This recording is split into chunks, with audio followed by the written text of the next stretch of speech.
the best year in the history of SEC men's basketball. And when you're not winning games, you're going to get left behind very, very quickly. What we saw from Coach Parris's team in the first two games against Mississippi State and Alabama was bad.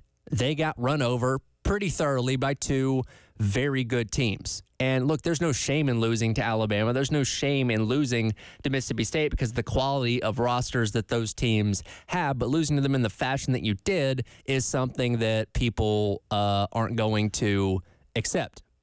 This past weekend against Auburn, number 2 team comes in, now number 1 after the weekend has passed, and Tennessee obviously lost last week to Florida.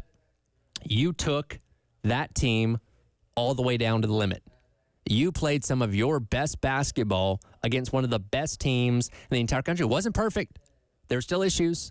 You missed free throws at the end. You went 9 of 16 from the free throw line. That's a problem. And it ended up being something that cost you at the game with, Nick Pringle missing those 2 key free throws right there in the waning seconds of that game. But still, you gave people a reason to hope. You gave people a reason to be optimistic that this team might finally be turning the corner. Tonight is your opportunity to go out there and show people that they are right for believing in that. Because I feel like you're kind of at a crossroads, right?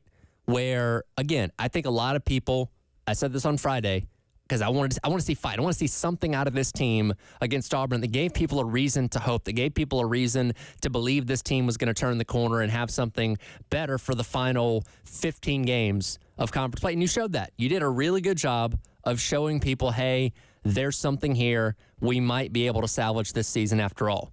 But if you go out tonight and lose in convincing fashion once again, a lot of those people that had that piqued interest, that's had that thought of, okay, maybe there's something here, are immediately going to be jumping off that ship once again, because you'll be 0-4 in conference play with 14 games to go and having to find a way to doing the math in my head, only lose 9 more games over the course of the final 14 to get yourself to 500 at best in conference play. Like, that's such an impossible task, it seems like. So, again, tonight, we put the label of must-win on a lot of things. It feels like a must-win game to show that this season isn't all lost. Again, you gave people optimism coming away from Saturday. Got to go out there and back it up tonight against a team that is a much more winnable game. They're the second lowest rated KenPom team of all the teams you have remaining in your schedule, the lowest being LSU. You have to win this game tonight. What's KenPom rating, though? It was like 54, I think. Yeah. LSU 69. And what's South Carolina? It's low. Mm-hmm. So that's a point. Yeah, Vanderbilt is the second lowest SEC KenPom rated team. Yes. But they're still much higher rated than the Gamecocks. I'm not denying. Like I said, This is the toughest year in all of SEC basketball history. But again, in terms of what you've played so far and what you have going, this is a obtainable game. Oh, compared to everything else? And again, if you can do what you did against Auburn, against this Vanderbilt team, you should be able to win. Yeah, Vandy is nothing but transfer. Remember we were looking at this yesterday. The entire team. Transfer portal Everybody. team. Yeah. Everybody. Yeah. It's a whole new era there with Mark Byington. Yep, you got a new head coach who a lot of people really have a ton of respect for. And the team has been rebuilt through the portal. They're better than they were last year. Or the last couple of years. Yeah. They're better. Offense, I mean, really they're better.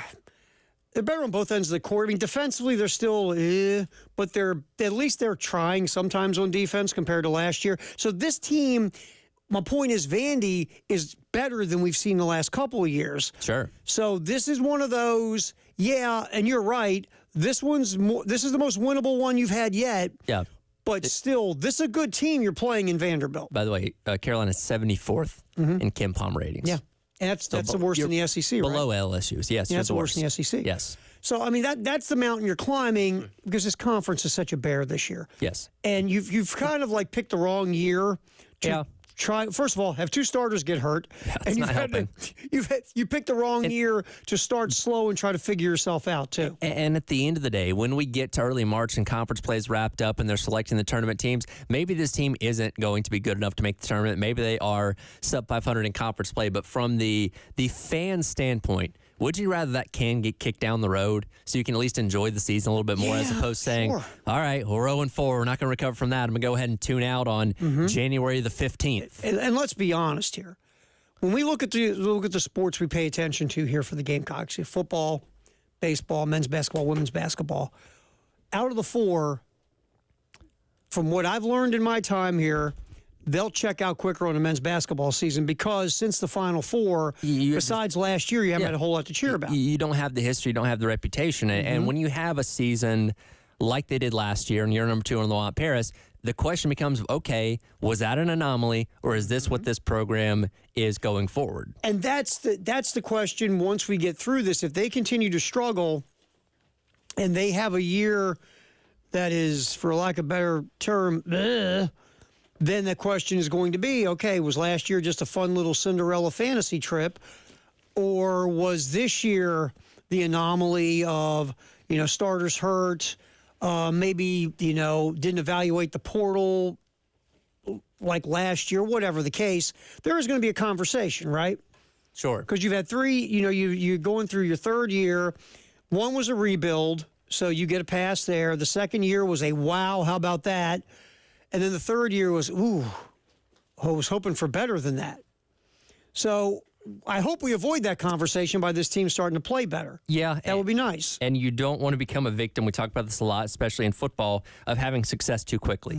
Because, again, when you have a great first year, a great second year, then the expectation is, okay, you did that quickly. Now this is what we expect out of you, as opposed to, okay, you're building towards it, and then in year 3 or 4, you finally get to the NCAA tournament. Because, again, as we came away from last year, and the loss to Oregon sucked, and Cousinard having his career game, it's like, okay, if you can just be the team that can get here on a pretty consistent basis, your fan base is going to be pleased with that. Because, again, this is a program that historically does not have the greatest history with basketball. Made some tournaments here and there, made the Final Four run, but outside of that, not a whole lot to hang your hat on. So just being a consistent tournament team, that's good enough for a lot of people. Sure, if you could make the tournament 3 out of every 5 years or whatever, I mean, people are going to do backflips. And even when you miss the tournament, looking competitive, right? Saying, okay, great year in the SEC, but you know what? We went, 8-10, and we're just a little not quite good enough. But you start 0-4, even getting to 8-10, it seems like climbing Mount Everest. Yes, with greasy shoes. The other part of this too that we have to kind of look at. Look, there's a top level, like always in college basketball, like college football, where you have blue blood programs. Programs every year are good. Really good, competing for championships, competing to go to the Final Four, making the dance, whatever.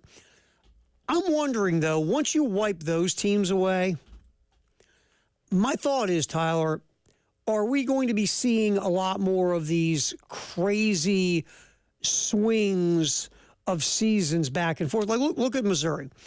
A couple of years ago, Dennis Gates' first year, Missouri goes to the tournament. They win 20-some games. They're fun to watch. They're really good. And then last year, they were god-awful. They couldn't buy a win. No. They could have put 8 guys on the court to year 5 and still would have lost. Now, this year, Gates went back in the portal. Yep. So far, they look much more competitive and a much better basketball team. We'll see where they end up. But my point is, are we going to see, outside of the level 1 programs, are we going to see these kind of wild swings from year to year? And I'm bringing up South Carolina.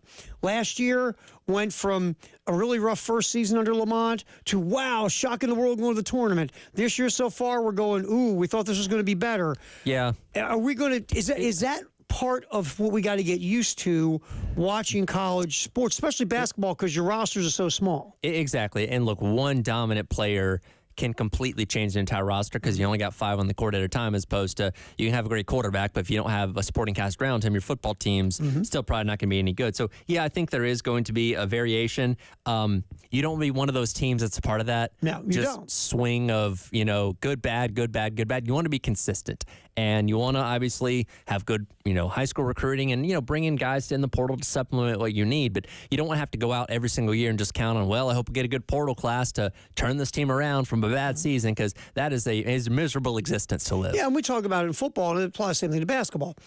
And we saw with Eric Musselman at Arkansas. Musselman was really good in the portal. He brought in guys. They all fit into the culture. They all bought into winning and all that stuff. And Arkansas is going to Sweet 16s and Elite 8s, and Musselman's looked at as one of the best coaches in America. Last year, brought in all those guys from the portal, and they sucked. That thing underachieved. Remember, South Carolina smacked them. Mm-hmm. And Arkansas looked disinterested, looked like they didn't care. And again, when you're bringing in guys from all these different places and putting them in a room, yeah, sometimes it's going to work and everybody clicks, and sometimes it's a disaster. Sure. You are always putting yourself in the volatility of the portal. That's why, to your point, you want to get where you have a nice foundation of program guys, and you're supplementing a couple of dudes coming in from the portal to fix your weaknesses. Yeah. Now, again, we see in basketball these. It's easier because, again, it's 5 guys on the court. And like you said, you get one guy who's just crushing it. All of a sudden, you're looked at, wow, look at. But at the end of the day, if you want consistency, you still have to go the old way. Yep. Bring in the guys from high school. They're the foundation of the program. And then you're snatching these transfer pieces, to throw into the stew. But every year, flipping it over big with the portal, if a guy like Musselman can run into what Musselman ran into last year at Arkansas, It can happen to anyone. it can happen to any coach. Yeah, absolutely. But look at Calipari in his first year at Arkansas. How's that going? He's not going too good out of the gate. You know what's weird about that? Look, I don't hate John Calipari. He's interesting to me. I don't have I can't. If someone said, "Do you like Calipari?"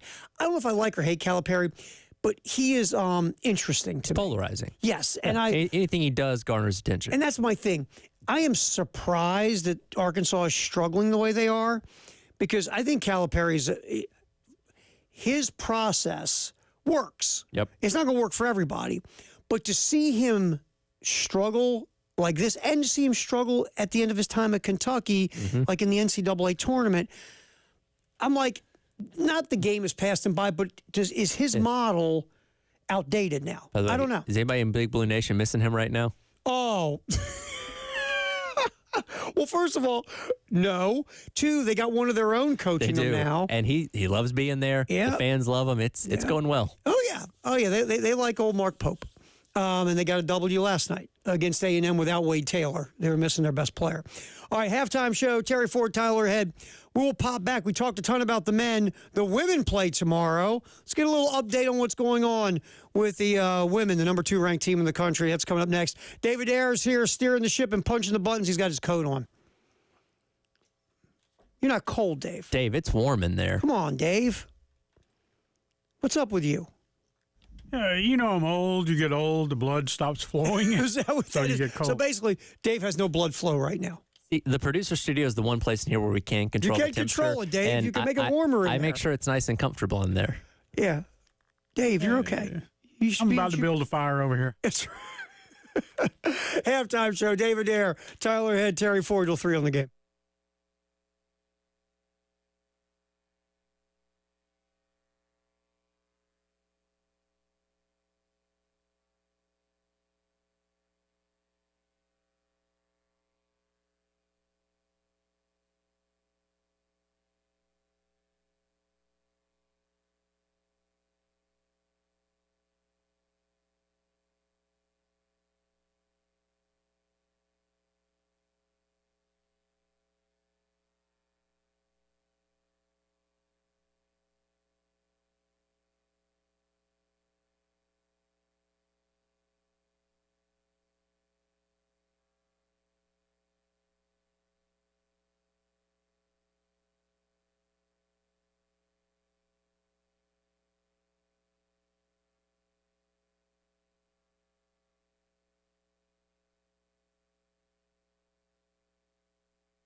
Halftime show. We are rolling up until 3 o'clock, right?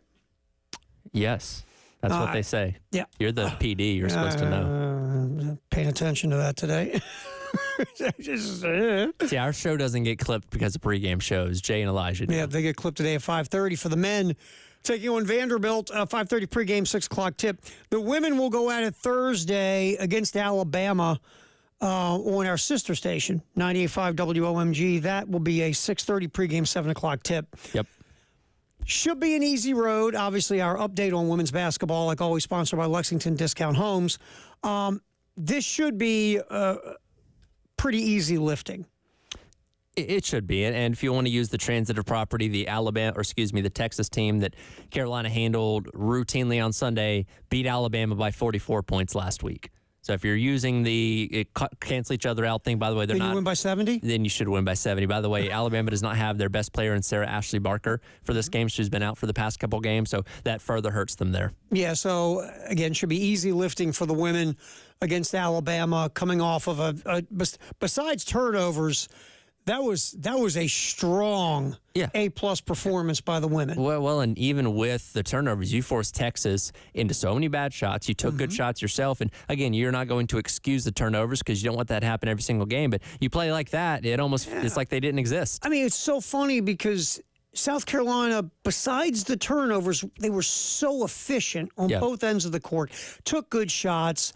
And like we were talking about the other day, at one point they were hitting 70% from the floor. Defensively, they were in Texas's grill. Texas like 15% from the floor. I mean, and God love her, Booker, the best offensive player for Texas, at one point was 1 for 10. 1 of 14 she started. Yeah, 1 of 14, that's what it was. And she was struggling, forcing some shots. Her shots were made difficult. I say this all the time about basketball. Basketball is an interesting sport defensively. Basketball is a sport where you can do everything you can on defense and the other team can still score. Of course. Because, and if you've ever played the game of basketball, you can get a guy's grill, you can put a hand in his face, you can do everything, but he can still make buckets on you. I would say you do everything but touch him, basically. Yeah, and it goes in. It's about positioning yourself to make it hard on them. Your goal is to make offense as difficult as possible. Yes. And that's what South Carolina did to Booker in Texas on Sunday. So moving forward tomorrow night, again, 6:30 pregame, 7 o'clock tip on our sister station, 98.5 WOMG. The South Carolina women will take on the Tide. Again, whenever we give you a little update about women's basketball here on the halftime show, it's sponsored by Lexington Discount Homes. By the way, shocker in the latest bracketology, South Carolina's the 1 seed. No, stop it. I know, right? Stop that. I guess it's UCLA, Southern Cal, South Carolina, and not UConn. Not UConn. Who would it be? Who's the 4? Notre Dame, actually. Nice. They've had a good year. They've had a good season. By the way, this has Carolina and UCLA on the opposite sides of the bracket, much like Iowa, where they would have to meet in the championship game for a rematch. And again, we're in January. Lots going to change between now and then. But even with the loss, you're still thought of as one of the top teams in the entire country. Yeah, I mean, look, you played that game at Pauley, and that day UCLA was just better than you. It happens. My guess is unless there's a huge upset in March, these two squads will run into each other again. That's what you'd like to think. That's my guess. Again, I think most of us penciled in the Iowa-Carolina Natty in, November of 2023. Yeah. And it ended up happening, so this could certainly happen as well. There are folks who think right now, so far through this year, this could be Dawn's best coaching job. I mean, since I've been here, this is my 4th basketball season. My 4th basketball season. It's weird because all these teams are so talented. Sure. It's like for me picking out my favorite brand of chocolate chip cookie dough ice cream. It's all good. It's all good, and I mean I know they don't have the traditional big that they've had with Dawn. Since they don't have somebody who is like Cardozo or Boston. They don't have that. Yep. But they do have multiple bigs who do multiple different things, and they still, it might not look the same, but it's still the same effectiveness. Well, and now you add the fact that one of your best players, Ashton Watkins, is lost for the season. And again, especially defensively, she gave you so much. And you saw at least through the one game that or 2 games now you played without her, specifically on Sunday against Texas, everybody else stepped up. And it wasn't one person replacing her. It was everybody else doing a little bit themselves. Sanaya Fagan, Bree Hall, all these girls saying, okay, I'm going to play my part, you play yours, and we're going to make up for what we're losing in Ashton Watkins. So I think maybe because they don't have that traditional big, maybe that's why there's people who think that, Dawn, I'll tell you what, look, they were really talented last year. Obviously, didn't lose a game. But I think I might go with what Dawn did last year, because what Dawn, with the previous season's team, is she saw what beat her in the Final Four against Iowa. She saw that weakness. She's like, I've got to change. I've got to change a couple things. We got to have more perimeter firepower. We've got to be able to score, behind the 3-point line with more regularity. I know I still want a really good inside game, and obviously we're going to play defense like a beast, but I can't let a team put 5 people in the paint and dare me to shoot threes again. No. I can't do it. And look, a lot of coaches that have had the success that Dawn Staley had up to that point are resistant to change, because they'll say, look, I've done it this way for X amount of years. I'm not changing my philosophy. I don't care if the game's changing around me. It takes a strong-minded coach to say, what I'm doing is not working the way that it used to. How can I get better? And again, she went out, she got pow-pow. She got all this help, then in addition to what she already had on the roster that developed and it got even better, to where they went on this run and didn't lose a single game from wire to wire last year. Yeah, and look, they say this in life in general, and you're right about a lot of coaches, Dabo Sweeney, I don't need to evolve. Everything I do, I'm going to do everything I've always done. But it takes like special people in general to, when they reach a certain level of success, to continue to keep their mind open to evolving. Yes. Because they always say the minute you think you know it all, you stop knowing it all. Of course. And you run into this with coaches. I joke about Dabo, but Dabo, again, was resistant to where the world's going. Now, feels like there's a crack in that armor here in this offseason, to Dabo's credit, if he is actually going to understand the lay of the land. But coaches that don't evolve, they'll fall behind.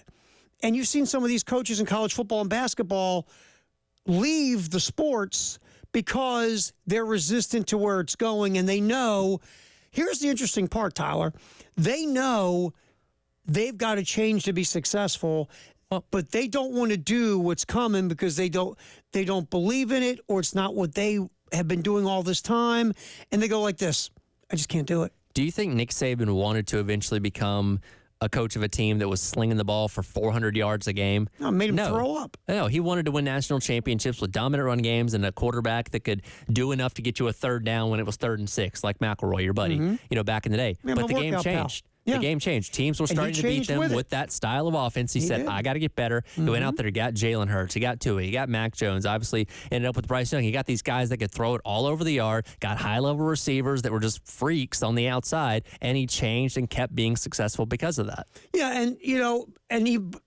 and Nick looked at the world today in college football, and Nick went, I got a lot of national championships. I think I'm okay financially. I don't have to go work. I don't have to be a greeter at the Walmart. And I don't want to do this in this way, shape, or form, so I'm out. But as a football coach, Nick evolved all the time. Yeah, when it comes to the X's and O's on the field, he adapted. Now, again, the NIL and portal and all that kind of stuff, that's a different story and a different reason for why he left. We've seen a lot of old school coaches go, no, I'm gone. But when it comes to the coaching of a game, what happens between the white lines, he adapted. And no one thought he would. No. That's the funniest part. He doesn't look like an evolver and an adapter when you see Nick. But Nick is. He looks like the guy that still has a flip phone. He looks like the guy in the Airbnb commercial, or the Verbo commercial. Which, perfectly cast, by the way. How good is it? No fun. Not at all. You ready?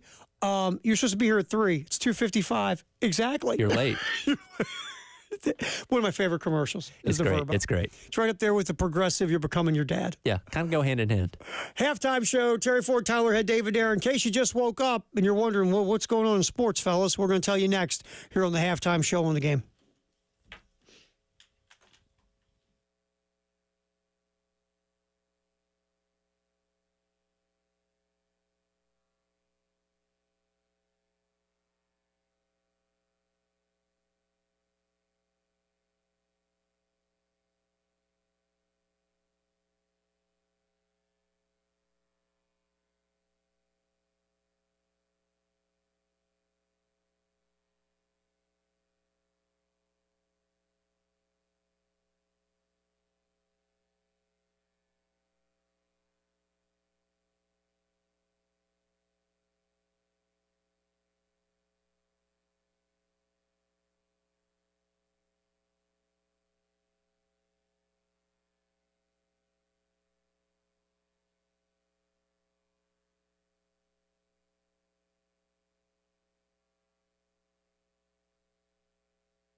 All right, just in case you rolled out of bed and you haven't looked at your phone or your laptop or your TV or your computer or any of that stuff, we'll get you caught up on what's happening in the world of sports.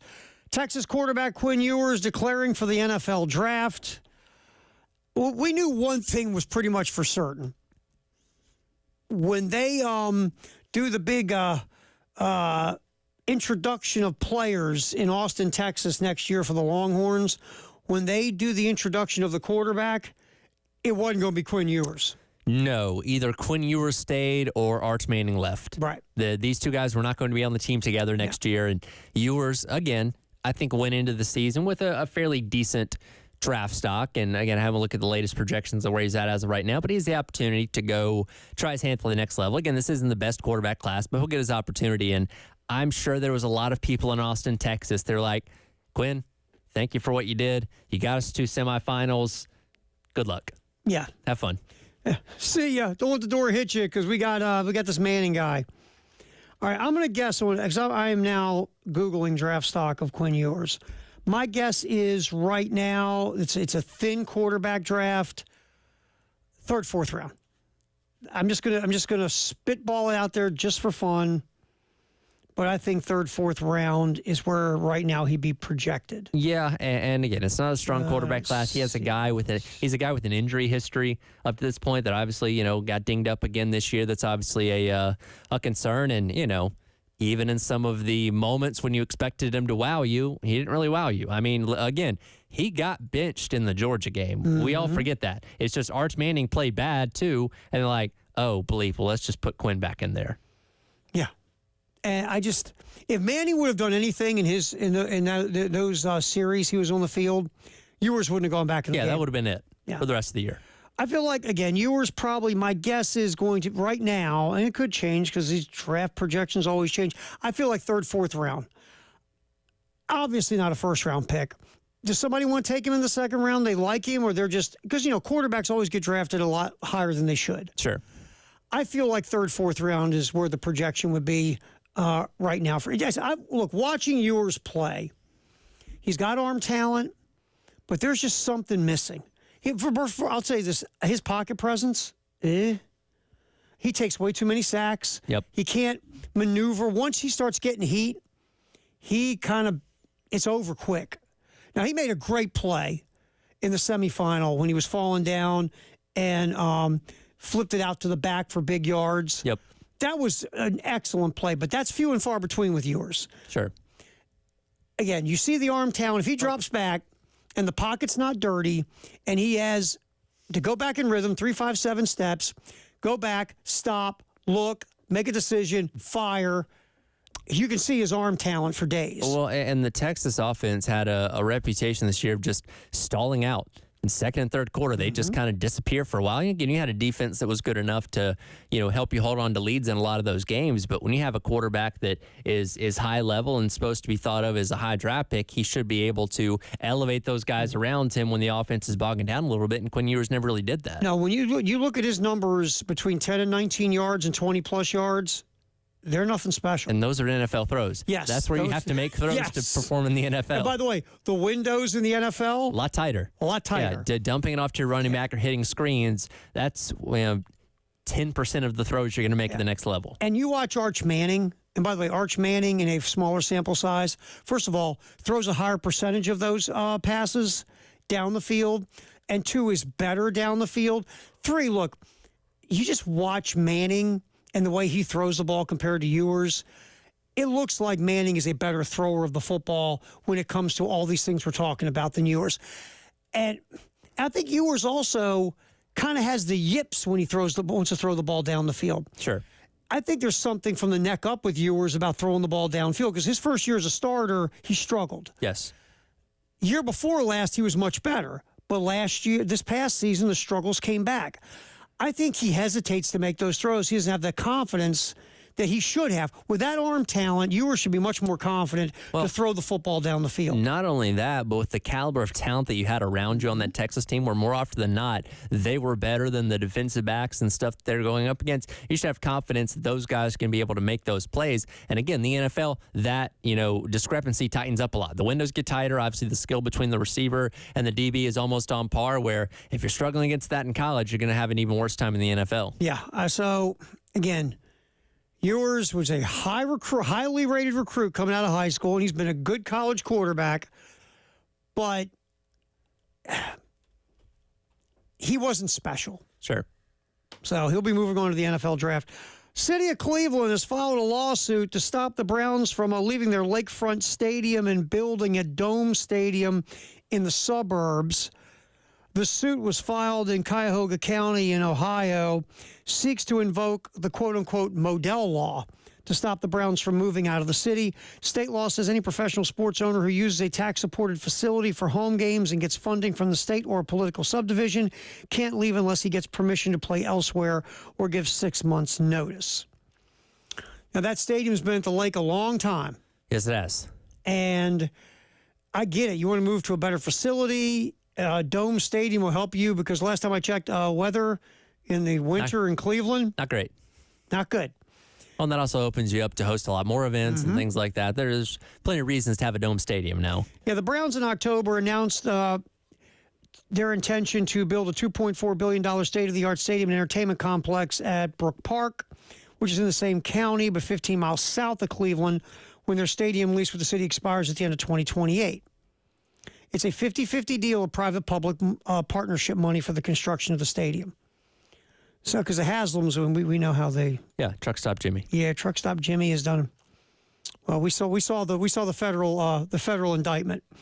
Anyway, the Browns also filed a lawsuit seeking clarification on the Modell Law. The state law, which was passed in '96, was used in 2019 to prevent the Columbus Crew of the Major League Soccer from leaving for Texas. The team stayed and was bought by Truck Stop Jimmy and the family. And by the way, Truck Stop Jimmy also a part owner of the Bucks. Yes. So, because he manages one team so well. Yeah. So what? Spread your success. And by the way, the Bucks haven't been the same since Truck Stop Jimmy got in with the Bucks. Yeah. Just saying.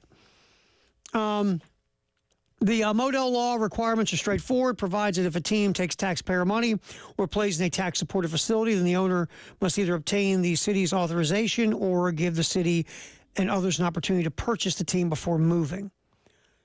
And obviously that was put in when the Browns left Cleveland. Yep. So we'll see where this goes because, again, the law's in place. Yep. You have a law in place that has triggers and stipulations on what you can and can't do. I get what the Browns, they want a $2.4 billion facility. Like you said, you can have concerts, do all sorts of stuff. You have the revenue generation possibilities are endless. Plus, you can dome that thing and you're not playing in awful weather. I get the whole thing, but there's a law in place. That's right. You got to figure it out. That's right. Figure out your law. All right, Mike Tomlin. I like Tomlin. Tomlin has a message for any team consider inquiring the Steelers about the availability of Tomlin in a potential trade. His quote is, "Save your time." Don't do it. Just save your time. I understand the nature of what is that we do, the attention and criticism that comes with it. As a matter of fact, I embrace it, to be quite honest. I enjoy the urgency that comes with what we do. I don't make excuses for failure. I own it, but I also feel like I'm capable. And so long as I afford the opportunity to do that, I will continue. I certainly understand people's frustrations, and probably more importantly than that, I share it because of how I am wired. Look, we were talking about this upstairs because Chris Logan, our production director, is a gigantic Steelers fan, which I obviously did not dog him after Saturday as much as I wanted to. Keyed your car on Monday, right? Yeah, I did. I just had a little fun with his the outdoor. His vehicle needs cleaned. You give this Steeler team to almost any other head coach in the NFL, and they win 5 or 6 games. Oh, totally. No, he's a really good head coach. Tomlin's a good head coach who's been handed a roster. What's going on with the Steelers?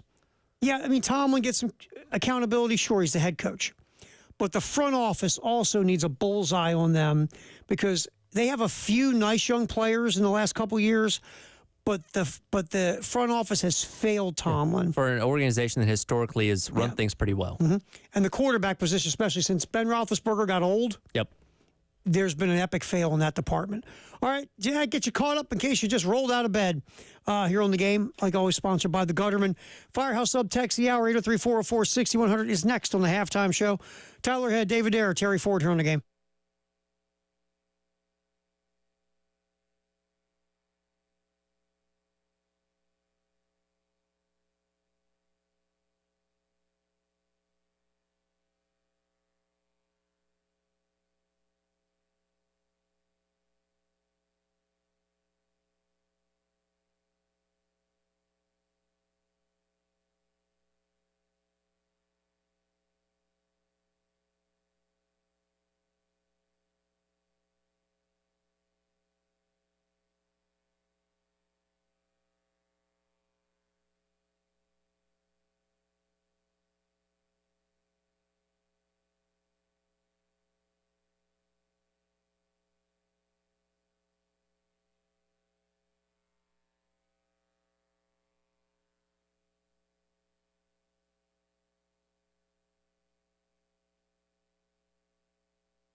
righty, 803-404-6100, our Firehouse Sub text of the hour. What do you got there, bub?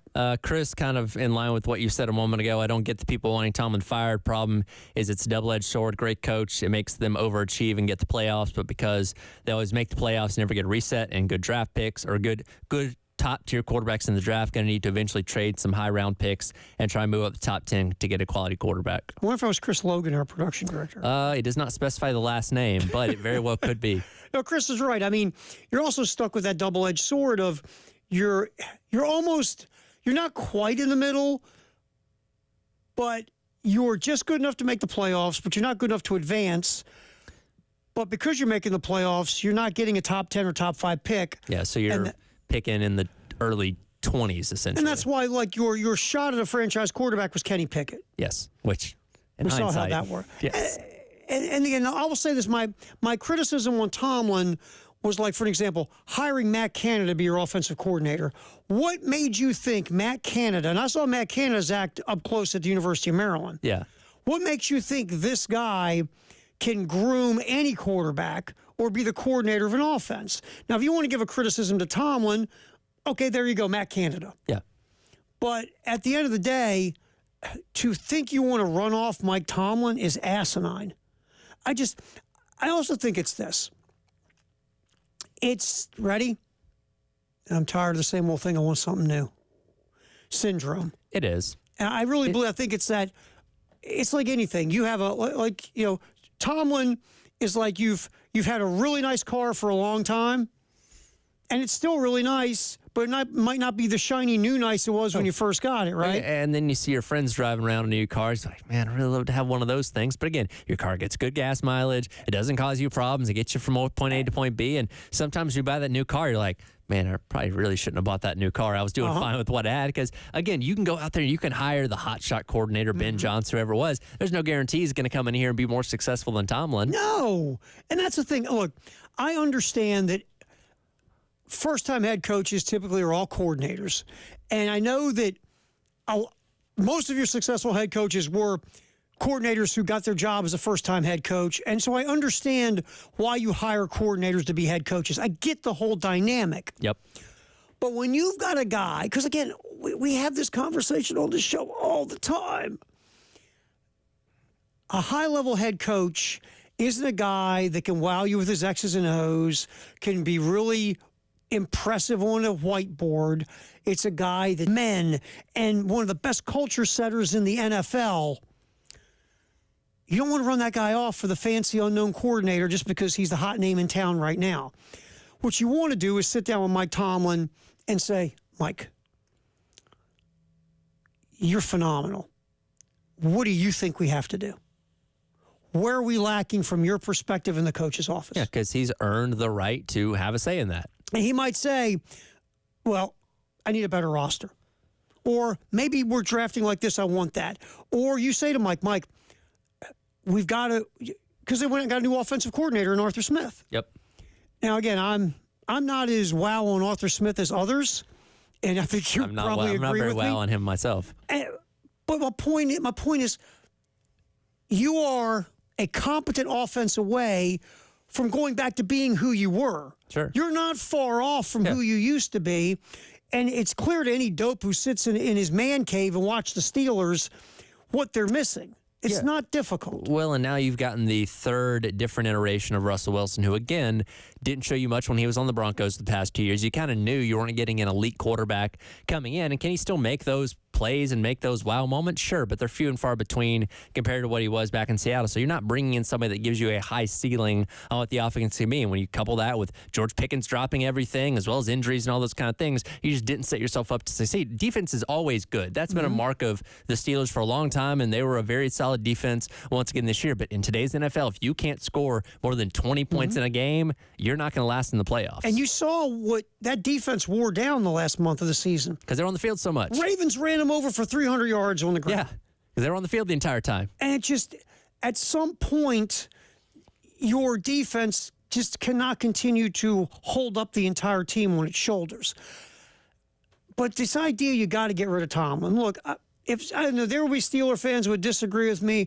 No, Tara, you're not watching this every day like I am. That's fine.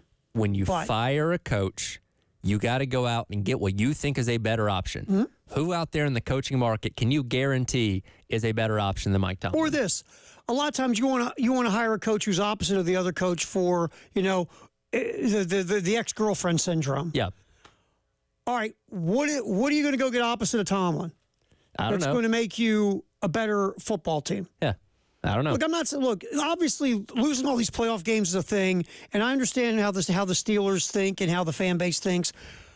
But if you think putting a new head coach in there is going to cure all your ills, Nah. no. Football in the 1 o'clock hour, sponsored by Atlantic Windows and Doors here on the game.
Time to talk some football in the 1 o'clock hour here on the halftime show, sponsored by Atlantic Windows and Doors here on the game. With South Carolina, I thought it was very interesting. A little post on Gamecock Central about the recruitment. I mean, it is recruitment. Yes. When you talk about the new safety, Brandon Cisse, who obviously from South Carolina. Yep, Sumter. But Ole Miss was hard and heavy trying to get him, or at least was in the finals with South Carolina. And obviously, wanting to play at home was a big pull. And sometimes that playing at home thing can trump other things. Now, again, we don't know what the NIL offers were or any of that stuff. We know Ole Miss, they're printing money with Lane's picture on it, right? It seems that way. You get a Lane Bucks out there in Oxford.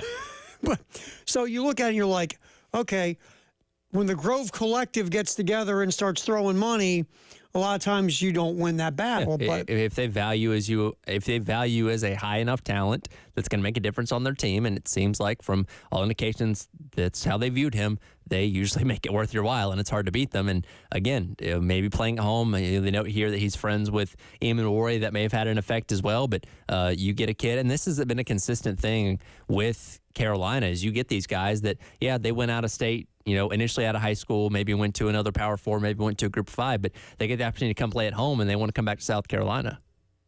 And that's not a bad thing. In this case, especially, you win the battle, and part of the battle was the fact that, you're the home state. Kyle Kennard getting another honor. ESPN put out their All-America team. Kennard was second-team All-American, along with some dude named Jack Sawyer from Ohio State.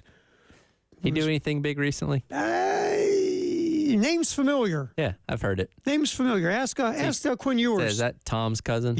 Yeah. First team on the coming off the edge. One of the guys, Abdul Carter from Penn State, who is another game wrecker. If you saw him in the loss to Notre Dame playing with one good shoulder. Oh, he was a star. I mean, you could have made the case if Penn State won that game, he could have been the MVP, because especially in that first half, he was unreal, wreaking havoc. And again, obviously, Penn State comes up short there, but he'd already earned himself a lot of money at the NFL level. I think he did even more the other night. He is his name's going to go in the top 10, maybe even the top 7 before it's all said and done. I know you're probably wondering, Nick Eamon Warry at safety? No, Nick didn't make the first 2 teams. Michael Taft from Texas did. I mean, I didn't watch every Texas game. Yeah. I know Eamon Warry affected the game, whether the other team was running the ball, throwing it. I don't know if Taft affected games as much, but the other guys, Malachi Starks at Georgia, very good. And Xavier Watts and Caleb Downs at Ohio State. Sure. And obviously Xavier Watts at Notre Dame. I would say if you want to make an argument for a guy where you might go, well, maybe Nick could have snuck in there, Michael Taft at Texas. I mean, again, good safety. Yeah.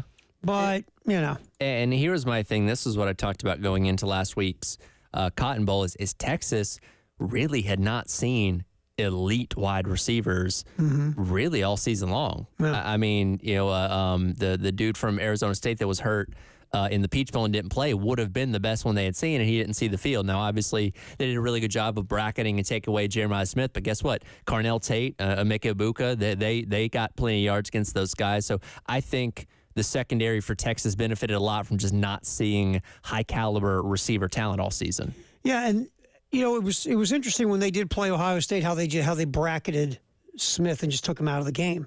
Which smart. Oh, very smart. But again, Ohio State's deep at wide receiver and then kill you with the other guys. Yeah, and I wonder what Notre Dame does. Will they go the same route?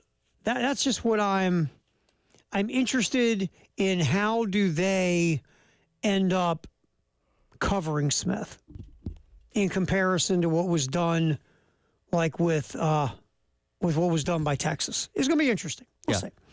We'll see. So that's a little Gamecock stuff. All right, it's football in the 1 o'clock hour, sponsored by Atlantic Windows and Doors. All right, speaking of this championship game, let's get to cut 2, David Ayer. Marcus Freeman, I like the access of the locker room, halftime speeches, pregame speeches, postgame speeches. Look, we get it. The coaches know that the cameras are going, Everybody does. No one's doing the Antonio Brown from a few years ago after Pittsburgh won that playoff game where Antonio Brown just goes to Facebook in the locker room and nobody knows what he's doing. Right. This thing is very controlled, but to me, it's always interesting just to hear what's said post-game by coaches, just seeing player reactions and player comments. Here's Marcus Freeman's halftime speech from the Orange Bowl when Notre Dame was taking on Penn State. Cut 2, Dave. 7-point game, we get the ball first. So just understand, that's all it is right now. Now, what do we have to do to change it? We got to be able to run the ball, right? We got to be able to run the ball, right? And we got to stop the run. That's all it is, man. We ain't about to panic. They don't need to be nervous. It's a fight. It's a 7-point ball game, and we get the ball first. It's a fight. Go out there and fight. Good, solid halftime speech. That'll fire you up. No panic. No. We're only 7-point game. 7-point game. Go play our game. That's right. That's what we got to do. Go play our game. And look, Marcus. Guess what? They did. They tied it up pretty quickly in the third quarter. Well, remember, they're the kings of the 8 minutes. That's right. They own it. The middle 8. And so that's going to be an interesting thing to watch also in the championship game. Look, there are a lot of folks who think Ohio State is just going to roll Notre Dame. Fair. And I get why. I understand because, look, Notre Dame on paper is not as good as Texas, not as good as Tennessee, not as good as Oregon. I understand. But I can see Notre Dame slobber knocking this thing up to keep it closer than we believe. When you have an aggressive physical defense, you're going to have a chance. Now, Riley Leonard's going to have to throw the ball. With the way that Texas stifles the run, and you saw that once again against Texas, they didn't really allow them to do much on the ground. Leonard's going to have to throw the ball a little bit if Notre Dame's going to win this game. Yeah. You can't. I don't think Notre Dame, the way they have played in this playoff so far, I don't think they can play that way on offense and win this football game. Right. I just don't. I think you're going to have to open it up. And with how much Ohio State is capable of scoring, it may be, all right, you've got the ball, it's a minute left, and you're down by 3 points. Can you get down the field? And running the ball is not going to get it done. No, you're going to have to be able to make some explosive plays in your passing game just to beat Ohio State. You just are. What you tell me? What's this Chip Kelly headset thing? That was funny. So the coordinators are being interviewed yesterday for their press conference, and he was posed the question of what's it like when you're communicating back and forth with Will Howard, again, first year for the headset communication in college football. And it's one way. Chip Kelly is relaying the information into Will Howard's headset. Will Howard cannot respond, and Chip Kelly had an interesting way of comparing it. Here's cut 1, Chip Kelly. Hit cut 1 for us, Dave. It depends. He can't respond. He can't respond, so I can say whatever I want. It's kind of like being married. It's reversed. Reversed. That is kind of funny, isn't it? It's like the reverse of marriage. Of course, he's a coordinator now. We don't get to hear from Chip Kelly as much, but he had some good quotes when he was a head coach, and that's one of them. He's an interesting dude. It's like, when you first see this whole thing. Remember, we were on the air and we found out he's leaving UCLA, leaving the head coaching gig at UCLA to be a coordinator at Ohio State. Yet another coach is like, screw this other stuff. I just want to call plays. Yeah, and that's what it is. Chip Kelly is just a football coach. Chip Kelly doesn't want to deal with NIL, don't want to deal with the transfer portal, doesn't even want to really go out and recruit anybody at this point in his life. He wants to coach ball. And that's all he wants to do. In the 2000s, he was regarded as one of the most innovative offensive minds college football had ever seen. Now, yes, the rest of college football has caught up to what he's doing, but he's still a very sharp mind that, again, when you give him the talent, can scheme it up really well. And you've seen this, especially since Ohio State's got on this run, and Kelly adjusted. It feels like after because again, it just felt like Ohio State is trying to out Michigan, and that's just dumb. And it felt like when they were breaking down that tape between the Michigan game and the Tennessee contest, I don't know who said it, or maybe Chip Kelly realized it and just went, you know what? We've got a lot of really good offensive players here. It's like he got bonked on the head the morning in the Michigan game, had amnesia, and forgot that he has maybe 3 of the more talented wide receivers in all of college football. Like, if I get these guys the ball, they could probably make some plays. But since that Michigan game where Ohio State looked terrible on offense, and even the Texas game, you took away the Ohio State's best offensive weapon. Yep. And they still scored 21 on you and on offense. And they are very difficult to deal with. You were talking about Mike Tomlin earlier. Dave, let's get this cut 6 because I kind of read the quote, but I'd forgotten Tyler had pulled it. So here's Mike Tomlin answering that question about, teams maybe trading draft capital to acquire Mike Tomlin. It's been done before. Yeah, sure. Coaches have been traded before. So here's Mike Tomlin on that topic. I have no message. Save your time. And I understand the nature of what it is that we do, the attention and criticism that comes with it. As a matter of fact, I embrace it, to be quite honest with you.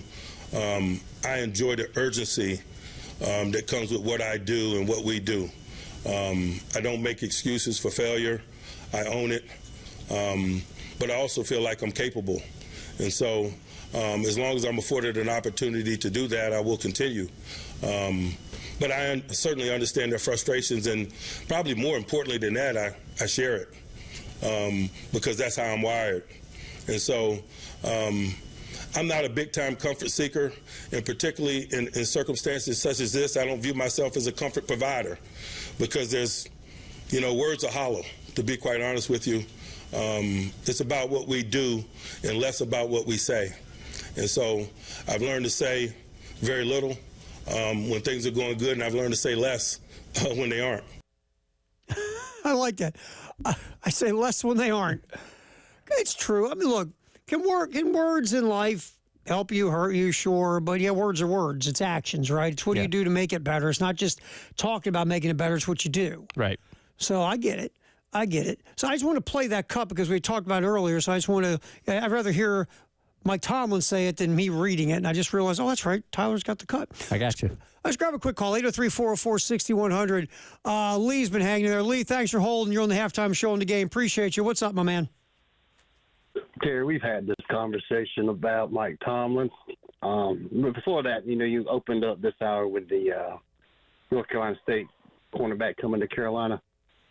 Well, South Carolina's turned in a cornerback we turn out more cornerbacks in the NFL than a lot. Yep. There's still a lot of them in the NFL. So why not come to Carolina? You're going to go to the NFL. That's going to be your end result. And you're getting coached up really well. That's a great point, Lee. Yeah. All right. Now about the Steelers. I'm the biggest Steelers fan. I've been a Steelers since I was 7 years old. I'm 56 now. So you're talking about going all the way back to the 70s. You've seen it all, my man. You've seen the good stuff. Yes, sir. Yeah. But the standard is the standard. Making the playoff may be good enough for the Texans. It's not good enough for the Steelers. You're right. No, I look, I've watched this close up for a long time too. Not like you. I've seen the Steelers. You're just kicking us while we're down is all you're doing. Well, I'm enjoying it, Lee. I need it because we've been beating our tail for a long time, bud. Anyway, so here's my question. What Tomlin did is he said as soon as we walk off the bus, we're going to win the game because we always beat the Ravens. Yeah, and that's why I won't lie to you, Lee. I'm talking about it last week on the air, and people are having this foregone conclusion that the Ravens are going to win that game and move on. I said, no, wait a minute, dude. I've watched this movie too many times. I'll believe it when it's over. But let me ask you this: being a Steeler fan, really quick, and watching this. Are you one of these people that think they need a new head coach, or do they just need to give Tomlin better players? You got T.J. Watt. You got one of the best defensive players, but he didn't have a single stat. Not a tackle, not a sack, not a tackle for loss, nothing in this game. No, you saw what they did to him, right? Lee, you saw what they did to him, right?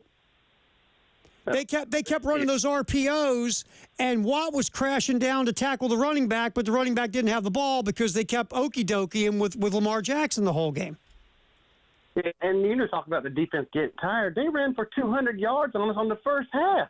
I'm saying in general, this defense has had to carry this team for so long that eventually you just start breaking down. And I think there's been enough film over the last month to show the cracks in this defense because of what's been going on. But I got to get going, Lee, though. I appreciate you like always, man. I think he's leaning toward they got players. Tomlin's the problem. I don't know. All right, football in the 1 o'clock hour, sponsored by Atlantic Windows and Doors on the game.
Halftime show, we do football in the 1 o'clock hour.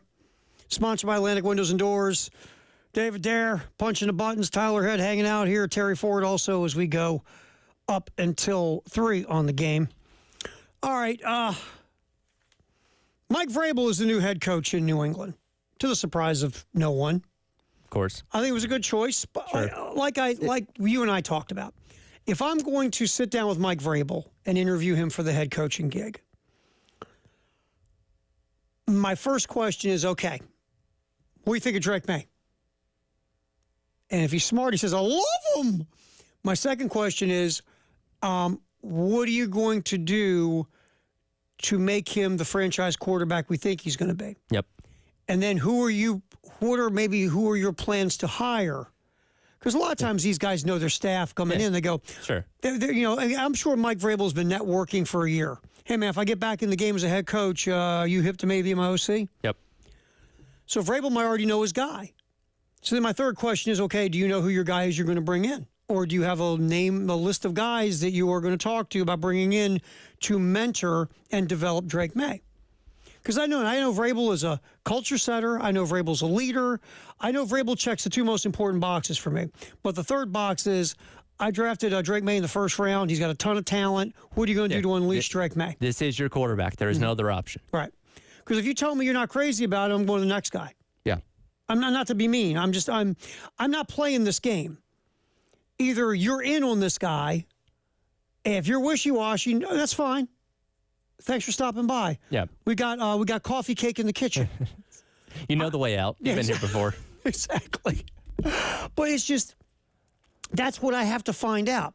But I love Vrabel in a lot of ways. Yeah, 2 things can be true at the same time. Mike Vrabel can be the right fit for the Patriots, and also what happened to Gerard Mayo and how all that went down can also be a bad look as well. Yeah.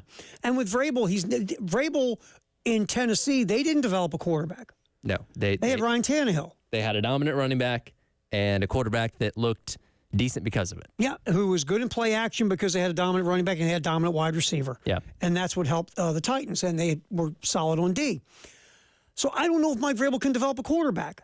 So I got to sit down and we have to have a serious conversation on your thoughts on the development of Drake May. What do you think of May? What are you going to do to make Drake May what we think he can be? Who are you bringing in to accomplish this? And what did you learn in Tennessee that can help you regarding the development of Drake May? Yep. And of course, you ask him the goofy question, so what did you learn from your experience as the head coach in Tennessee? What would you do different? And all that ridiculousness. But I need to know those important points. Sure. And if Vrabel, and I'm hoping he answered them good enough, I guess, to get the gig, or were they just so gaga because Vrabel's an ex-Patriot and Vrabel did make the playoffs in Tennessee that nobody decided to ask him those questions? I don't know. We'll see. We'll find out. All right, Dave, let's get to cut 4. Mike Vrabel on WEEI in Boston, one of their 2 iconic sports talk stations in Boston. Here's Vrabel on the importance of getting Drake May what he needs to be successful. Well, again, we talked about this passer rating efficiency in which we throw the football, right? You don't have to throw it 50 times. You know, I think an interesting stat was, I think the quarterbacks that attempt more than 50 passes a game have won 22% of their games, other than Tom Brady. So he's won like 70% of the games, and he's had to throw for more than 45 times or something. So if you don't have Tom Brady, then you probably shouldn't throw it 45 or 50 times a game. That's not the point here. The point is that when we throw it, which will be as many times as we need to, that you want to be efficient, right? That you want to have great completion percentage, which then leads to receivers. Going back to the question about receivers that have great catch radius, right? That can create separation, that are good against contested catches, right? Because when you're contested and PBUs go up in the air, then they get intercepted, right? And then now that leads to turnovers, which then changes field position and all these things. So we have to focus on the line, because I think that the best teams right now in the National Football League are the ones that still have the best offensive lines, that are changing the line of scrimmage, protecting the passer, have versatility in a run game, can run a zone scheme, can run a gap scheme, because I don't think you can just major and just stay in zone, right? Because teams that penetrate and disrupt the zone play, you got to be able to find ways to double and move gaps and change gaps and force them to move positions. So with that being said, want to focus on some of those areas. Offensive line, we'll take a look and see what skill we have here at receiver and give everybody a new opportunity to kind of come in. It's a clean slate. Decide who wants to be here by their actions, and then continue to evaluate. Wow, how about that guy? That's a thorough answer. He's right about the thing about the throwing the ball a lot. I did it once when Joe Flacco got paid a lot of money in Baltimore, and all of a sudden they said, hey, we're going to make Joe Flacco Peyton Manning, which went against everything that made Joe Flacco successful in his level of success, which was balanced, throwing the ball about 30 to 25 times, whatever. I did a thing where quarterbacks who throw the ball over 30 times or over 40 times, and I broke down their team's won-loss records. The only quarterbacks at that time whose teams had won-loss records that were over 500 throwing the ball a lot, Peyton Manning, Tom Brady. Aaron Rodgers, no. Ben Roethlisberger, no. Drew Brees, no. I mean, it's stunning that even those guys, if the offense is balanced and the defense isn't letting the game get away from them, just throwing the ball 30 times or less is still a formula in a pass-happy league. Mm-hmm. It's still a very successful formula. We even talk about, like the Eagles. The Eagles ran the ball 57% of the time this year. 57% of the time. Green Bay ran it like over 50. I looked at this a few weeks ago because I have no life. Like, in the top 10 teams, look, the NFL throws it about 60% of the time, roughly. Yeah. But the teams that had the best balance, the top 10 teams in balance of run pass, guess what they all end up doing? Usually running the ball more. And they're going to the playoffs. You know what happens when you have leads in the second half of games? Mm-hmm. You're killing the clock. You know what happens when you're behind in the second half of games? You're throwing it to try and make up the difference. So, again, like you said, what the 22% statistic of teams that throw the ball, and 50 times is very egregious, obviously. But, yeah, that usually tells me you're playing from behind. You're down 2 to 3 scores in the third or fourth quarter, and you don't have time. You got to throw it around the yard and try and make it up. And that's why, again, even in a pass-happy league, if you can be balanced to where you can run it and you can throw it, and if your defense isn't killing you to where you got to always play catch-up, there's still a formula in there. Yep.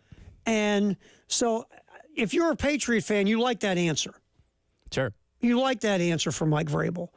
Because, again, the building of Drake May and the development of Drake May is the number one thing, besides winning games, that Mike Vrabel has to do. Yes, absolutely. So, excellent answer.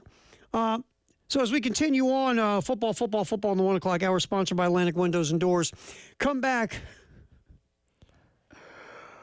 A college football coach is whining. That's new. It never happens.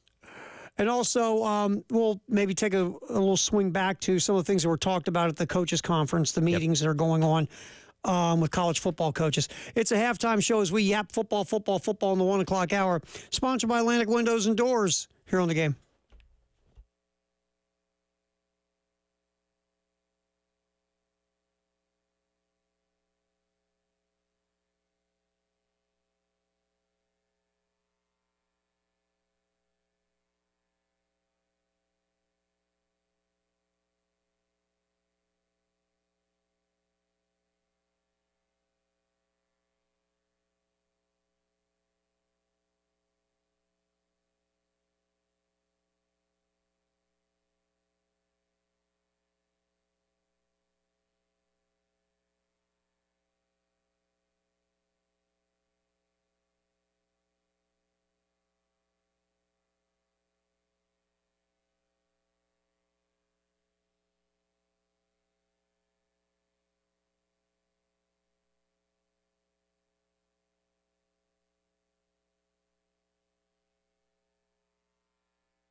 All right, what we're talking about is football in the 1 o'clock hour, sponsored by Atlantic Windows and Doors here on the game.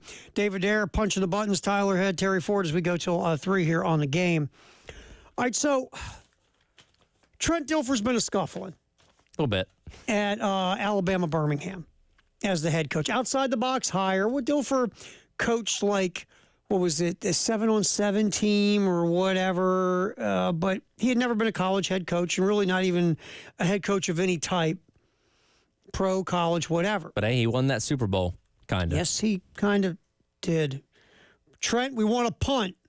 We want to punt, Trent. So Dilfer was on Jocks in Birmingham, frustrated over how his roster, even though they weren't that good in the first place, his roster getting gutted, and Trent explains what he's talking about. That is cut 3, Dave.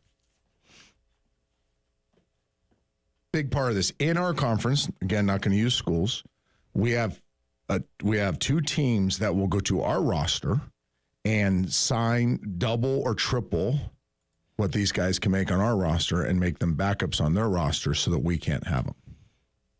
That's happening in our conference. Don't the Okay, so basically Trent Dilfer saying there are schools in his conference that are paying, that are making offers to UAB players to come play for them, even if they are, and make them backups. They're Conference USA? Yeah, Conference USA. Conference USA. I'm skimming here to see the players they've lost in the portal so far.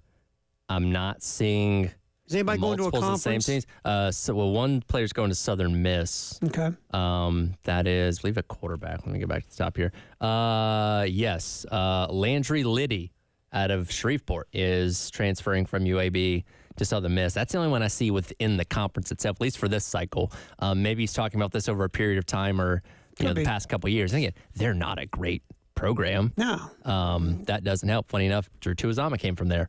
I remember him. Mm-hmm. Yeah. Let's see.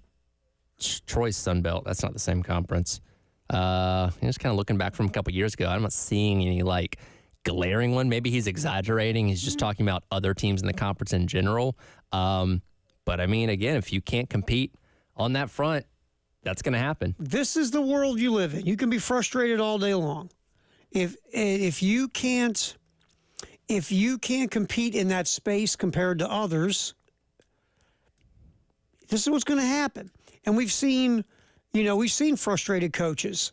Some leave coaching mid-majors because they're losing players to either other Group of 5 schools or to Power 4 schools. Yep.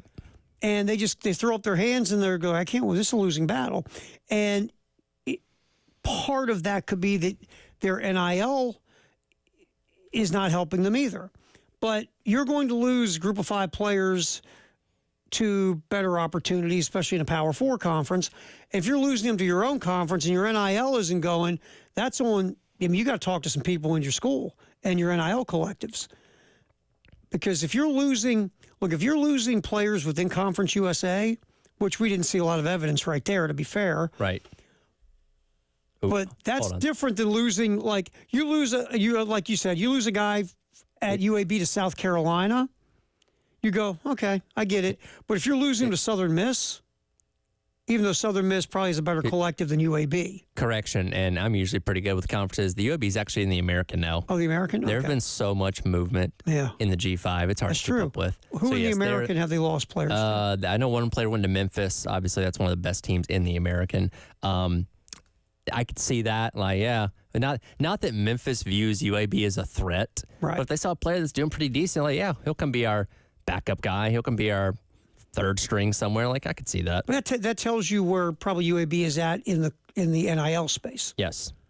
Remember, Memphis has FedEx money. Remember that thing with Memphis last year with the collective and the money and all that they were doing? They were a team that, until they lost on Thanksgiving, was in position to maybe make the playoff themselves. Yep. So I see Memphis as not your normal run-of-the-mill Group of 5 when it comes to a collective.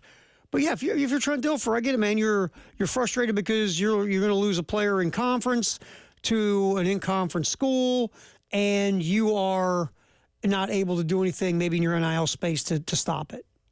But that's the world, man. That's the way this is now.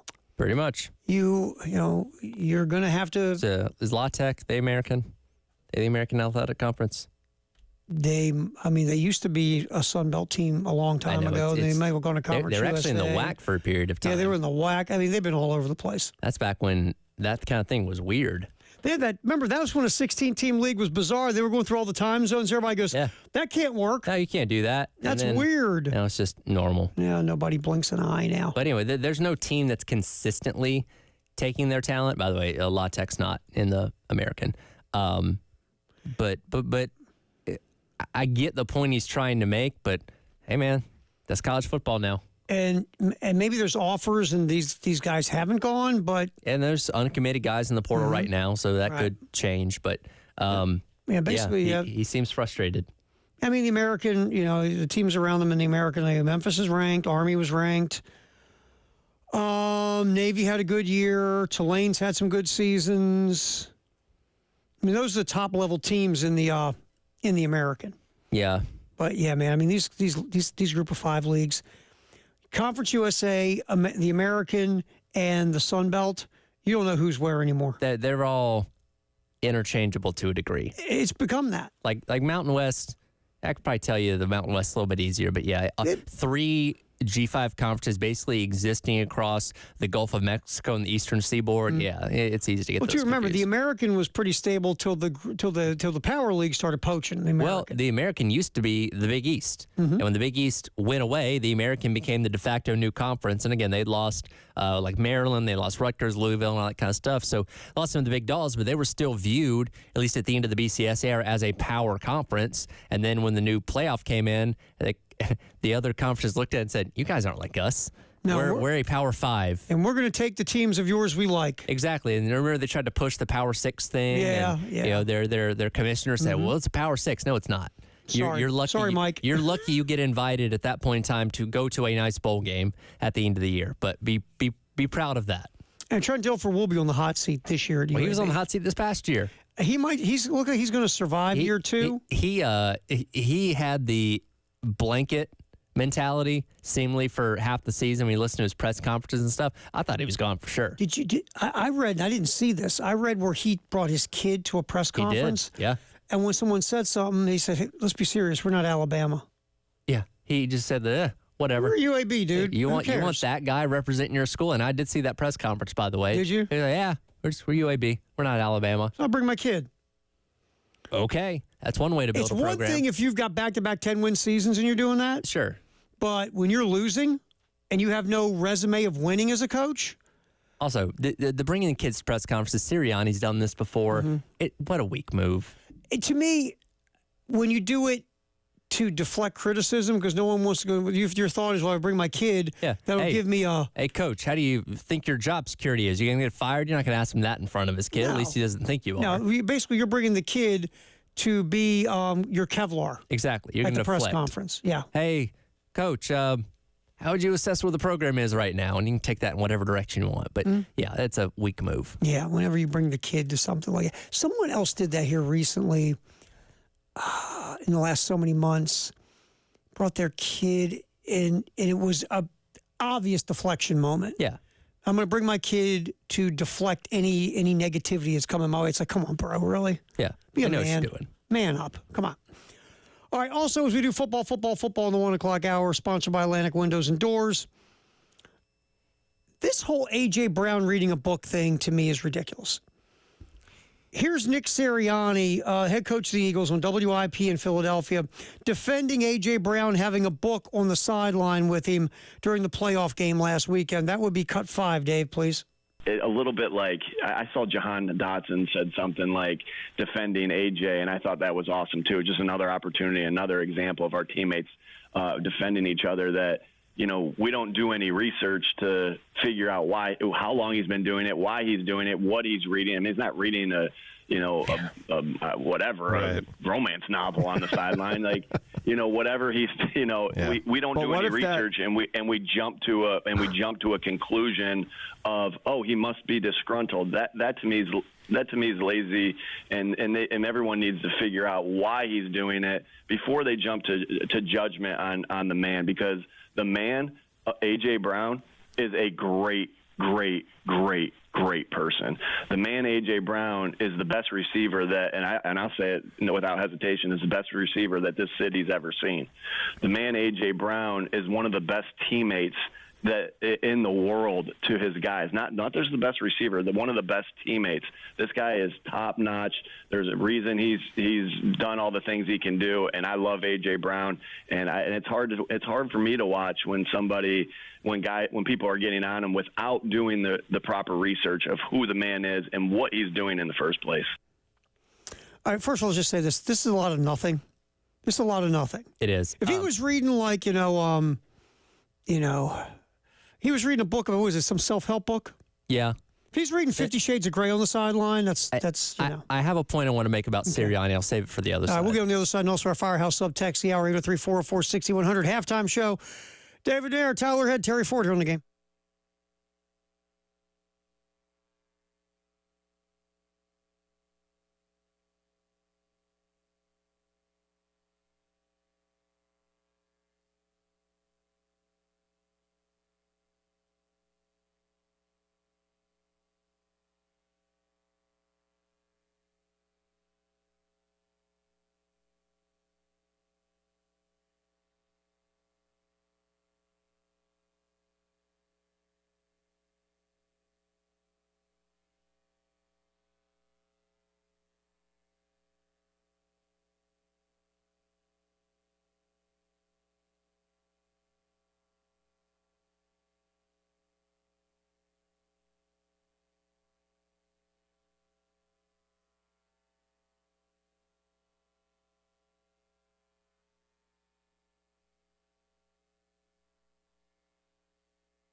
All right, time to check our Firehouse subtext. The hour in a second, 803-446-100. You want to make a quick point about Nick Sirianni real quick? Yeah, I think he's got a victim complex. Now, again, this A.J. Brown thing, again, we all saw it on TV, and, it's okay to think, oh, that's kind of bizarre. A guy reading a book on the sidelines. And as we've now found out in the days since, apparently this is something that he's done before. But to the casual viewer tuning into the wild card game, you think, well, that's kind of a weird look. But Nick Sirianni, he has this way of making it, well, everyone's out to get us.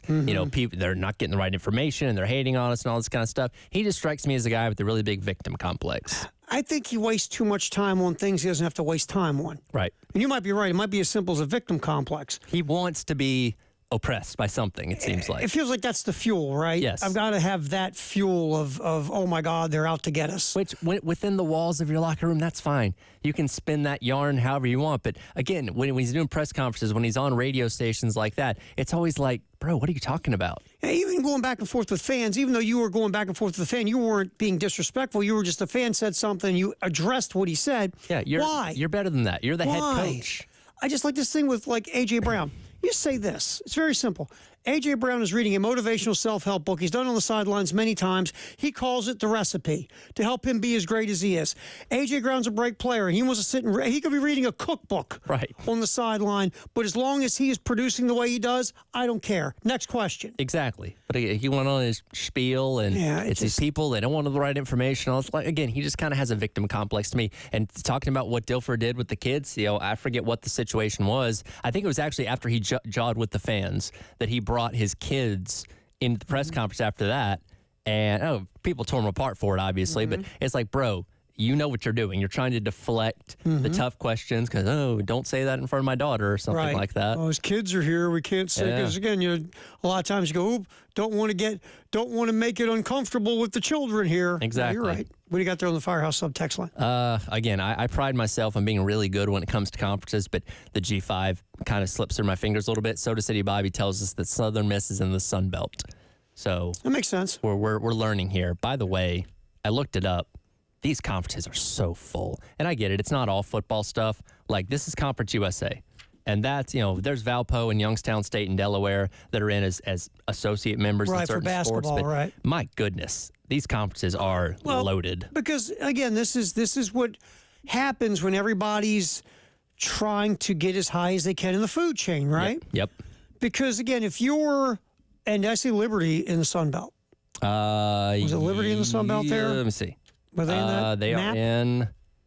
Were they in the They're Sun in Belt? Conference USA. Okay, they're in Conference USA. I know they're interchangeable. So the map, I thought, I didn't know if that was the Sun Belt Conference USA. Well, let's say they're in Conference USA. They're trying. Look, they got a good football program. They've had a good football program here for a few years. Yep. They want to leverage that into getting in the best league they can. And these leagues, because they're getting poached. Sure. The G5s are getting poached. They're trying to bring in anybody else to fortify their league. That's why you're seeing so many teams jump up from the FCS level. Kennesaw State, Stam Houston State, teams like that. It's like, well, these other conferences, they don't have anybody else. They need people. It's like, hey, come on up. And again, there's benefits to coming to the FBS with money and all that kind of stuff. But, hey, come up here. You got to build a bigger stadium. You got to do all these things to make sure you're up to level. And again, these conferences are just getting weaker and weaker because, like you said, they're getting poached by the bigger ones. My guess is, because whenever you think about FCS, you're going, okay, you got the North Dakotas, the South Dakotas, the Montana States. Why don't they ever come up? Probably because what you just said, the money they have to spend to get themselves to the Division I level. Even though they're successful, they probably don't have it. North Dakota State can't really make the Fargo Dome any bigger. No. It's a dome. And that's the thing. And plus, who's going to, as successful as they are, who's going to take them in those states? No, with those nobody. Small markets, small population bases. So despite how good their programs are. Could they beat a lot of the teams at the G5 level? Probably. And they were the one that streak for a while where they were beating a P4 team every single year. But it's location and resources. It's all about, it's people say, well, why is Rutgers in the Big Ten? Because of New York. Right. And I know nobody in New York cares. No one cares. But they are close enough in the footprint of the city that they encompass the media market, which is why they're there. Right. I mean, look, not to be mean, I'm from Maryland, but Maryland football, no one cares. But they're in the D.C. and Baltimore market, two top 25 markets. That's very valuable to the Big Ten. Yeah. And on the off chance that they suddenly become good, the Big Ten's like, hey, we got that market. Yeah. I mean, you see that now. And that's the reality of where all this is going. And at the end of the day, this is why these G5 conferences are so pumped and filled with all these teams and all these different time zones. It makes zero sense. But that's what they have to do to survive because they get poached by the Power Four with some of their schools, like the American. Yep. The American was a really good league. It still is. But think about the teams that were in the American now are in the Power Four leagues. Yeah. Big 12 came in and said, we're going to take some of your people. They pretty much gutted half the American and made a new Big 12 out of it. They said, okay, so what out of your schools are in the biggest markets? Yeah. Good, we'll take Houston. Well, Cincinnati, We'll take Houston. Cincinnati. We'll take Central Florida. Yeah. That's pretty much Thanks. it. That's it. Appreciate you. And then you're left to now, okay, so what do? Can we steal from the Sun Belt? Can we steal from Conference USA? Then you steal those, and those two leagues are going, who can we steal from? It's a never-ending cycle. And it's going to continue to go this way. But thank you for helping us out there on the text line as we were just on the top of our head trying to figure it out, and we were woefully unsuccessful. 803-404-6100. What's trending at 2 is next on the halftime show right here on The Game.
Welcome back in. It is the halftime show. Tyler Head along with you. Terry Ford, hop back in here with me in just a couple minutes, but it is indeed time for what is trending at 2. And today, of course, men's basketball getting set to take on Vanderbilt.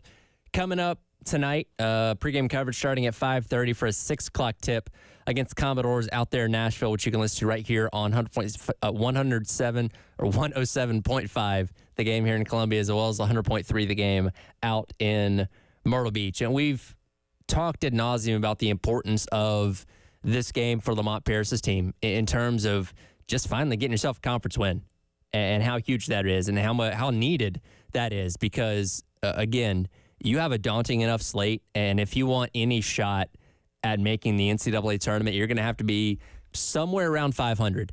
And if you start off 0-4 in conference play, that's a heck of a hole to dig out of. So getting a win tonight would certainly get them hopefully back on the right track, heading down into the late January into early February stretch of their season. When you look at this Vanderbilt team, very similar to Alabama in a lot of ways. They play at a pretty fast tempo, 22nd nationally in terms of how fast they play. Really good at shooting from 2. Also 22nd in that regard as they're making 66% of those shots. And like Alabama, not the best team when it comes to shooting from the outside, the perimeter. 204th in the nation in three-point percentage. So very much like the game plan was for Carolina going into the Alabama game the other day, you're going to have to force them to the outside to take shots that are uncomfortable and aren't high percentages for them. And going back to that Alabama game, I thought Carolina, off the whistle, had the right level of aggressiveness and intensity that they needed. They just could not sustain it throughout the entire game. You're going to need that for 40 minutes tonight because it's a very capable team. Mark Byington got them off to a really good start. 12-0 in conference play. 12-1, excuse me, in non-conference play, and started off the SEC slate so far 1-2. But a lot of transfers on this team. Basically, the entire team has been rebuilt by transfers, and many capable guys on this team. Jason Edwards, their leading scorer, had 20 points in their game against Mizzou the other day, but he was also 0 for 8 with 0 points against Mississippi State in the other game they've lost in conference play so far. So a little bit hit or miss. You have a guy in Tyler Nickel, transfer from Virginia Tech, that is one of their better three-point shooters, 6 of 16 so far through SEC play, that if he gets a comfortable look, can hurt you from the outside. But again, it's about forcing them out there and making them take shots that aren't the most comfortable for them. So we'll see if Coach Paris's crew is up to the task with that coming up tonight. Of course, football had a phenomenal season, and with a phenomenal season come plenty of accolades, trophies, awards, recognition, the whole 9 yards. Kyle Kennard was named to the ESPN All-American team a little bit earlier on today. Speaking of All-American teams, by the way, the Football Writers Association of America has named 3 Gamecocks to their freshman All-American team. No surprise, Lenora Sellers and Dylan Stewart end up on that list. And Sellers, as we've talked about plenty, when you look at his numbers in the last 6 games of the regular season, if he were to replicate that in the first game, would legitimately be some of the best numbers in all of college football, specifically for quarterbacks. And I said if he can do that kind of stuff next year over the course of 12 games, then he's going to have a shot to, I think, be in the Heisman Trophy conversation in 2025. I think he's going to be on a lot of people's short list as far as odds go going into the year. Dylan Stewart also makes sense, of course, balled out as a freshman and very quickly, lived up to the high amount of praise that was placed on him going into the year with the 5-star and all that kind of stuff, stuff coming in. And he's going to be a force to be reckoned with next year in the SEC that everybody's going to have to account for. And we'll see how the other side of the line of scrimmage on the defensive side holds up, that can hopefully create him some lanes, or at least him taking the attention away from those guys so they can be successful. The third member of this is an interesting one to me, that being Josiah Thompson, who, of course, played left tackle as a true freshman this season at Carolina. And look, we were rightfully critical of the offensive line throughout the entire season. It was earned that they gave up a ton of sacks. Really, it wasn't until Sellers started just pulling these Houdini plays out of his hat left and right that we took a little pressure off the offensive line, even though, again, they were still allowing the pressure to get there. Sellers was able to escape and make big plays out of it, so we obviously focused on the play itself more than the pressure allowed. And look, Josiah Thompson and Casey Henry as well at tackle spots struggled, and they let a lot of guys through. A big learning experience for both those guys, but even more so for Josiah Thompson. Casey Henry's been on the team for a couple years. I know he's not played a lot because of his injuries, but he is farther along in his development, I'd say, in a lot of ways than what Josiah Thompson is. But nevertheless, Thompson persisted, hung in there for an entire season. I mean, really, got supplemented out on a few plays with when Babalade came in. I think when Thompson was nicked up for the most part. Stayed out there the entire year. And especially a spot like left tackle, which is legitimately one of the, if not the most important spots in all of football, period, especially at the college level. It's a tall task to ask freshmen to do this. And I don't have the numbers in front of me on how many true freshmen started at left tackle this year at the Power 4. I imagine it's not many. So that's a big ask for somebody that young, no matter what the upside potential is and the star rating and all that kind of stuff, to come in and try and make an immediate impact at a difficult position like that. And as we've talked about a lot, the hope is the Caden Proctor effect, right? So Caden Proctor, Alabama offensive lineman, left or right tackle, one of those. And as a freshman, struggled.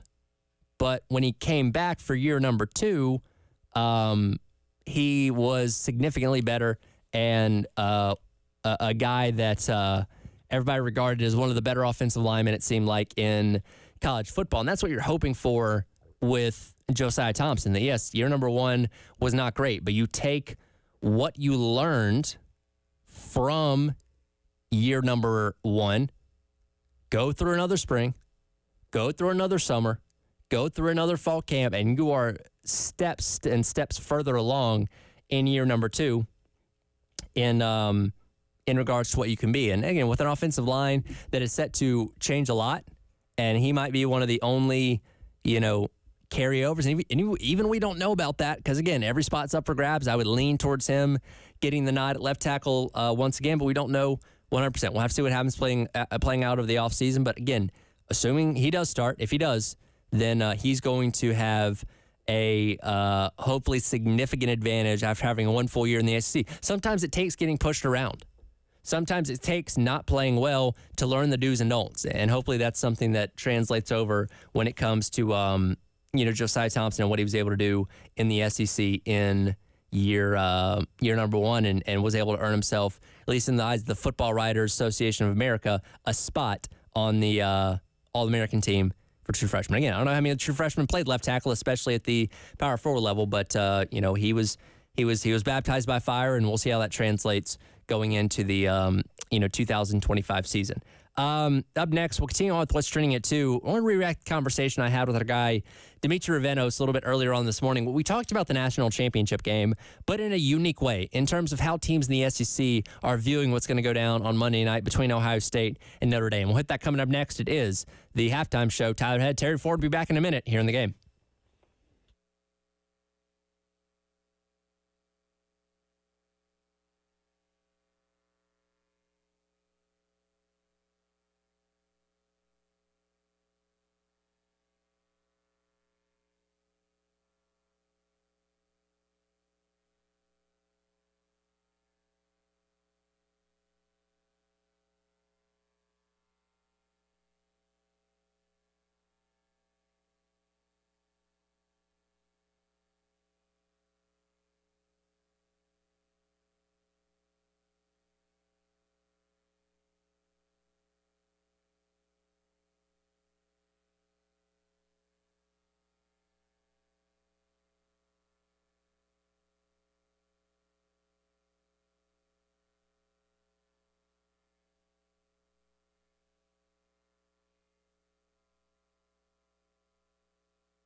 10 o'clock, welcome back in. Hour number 2, it is the Extra Point.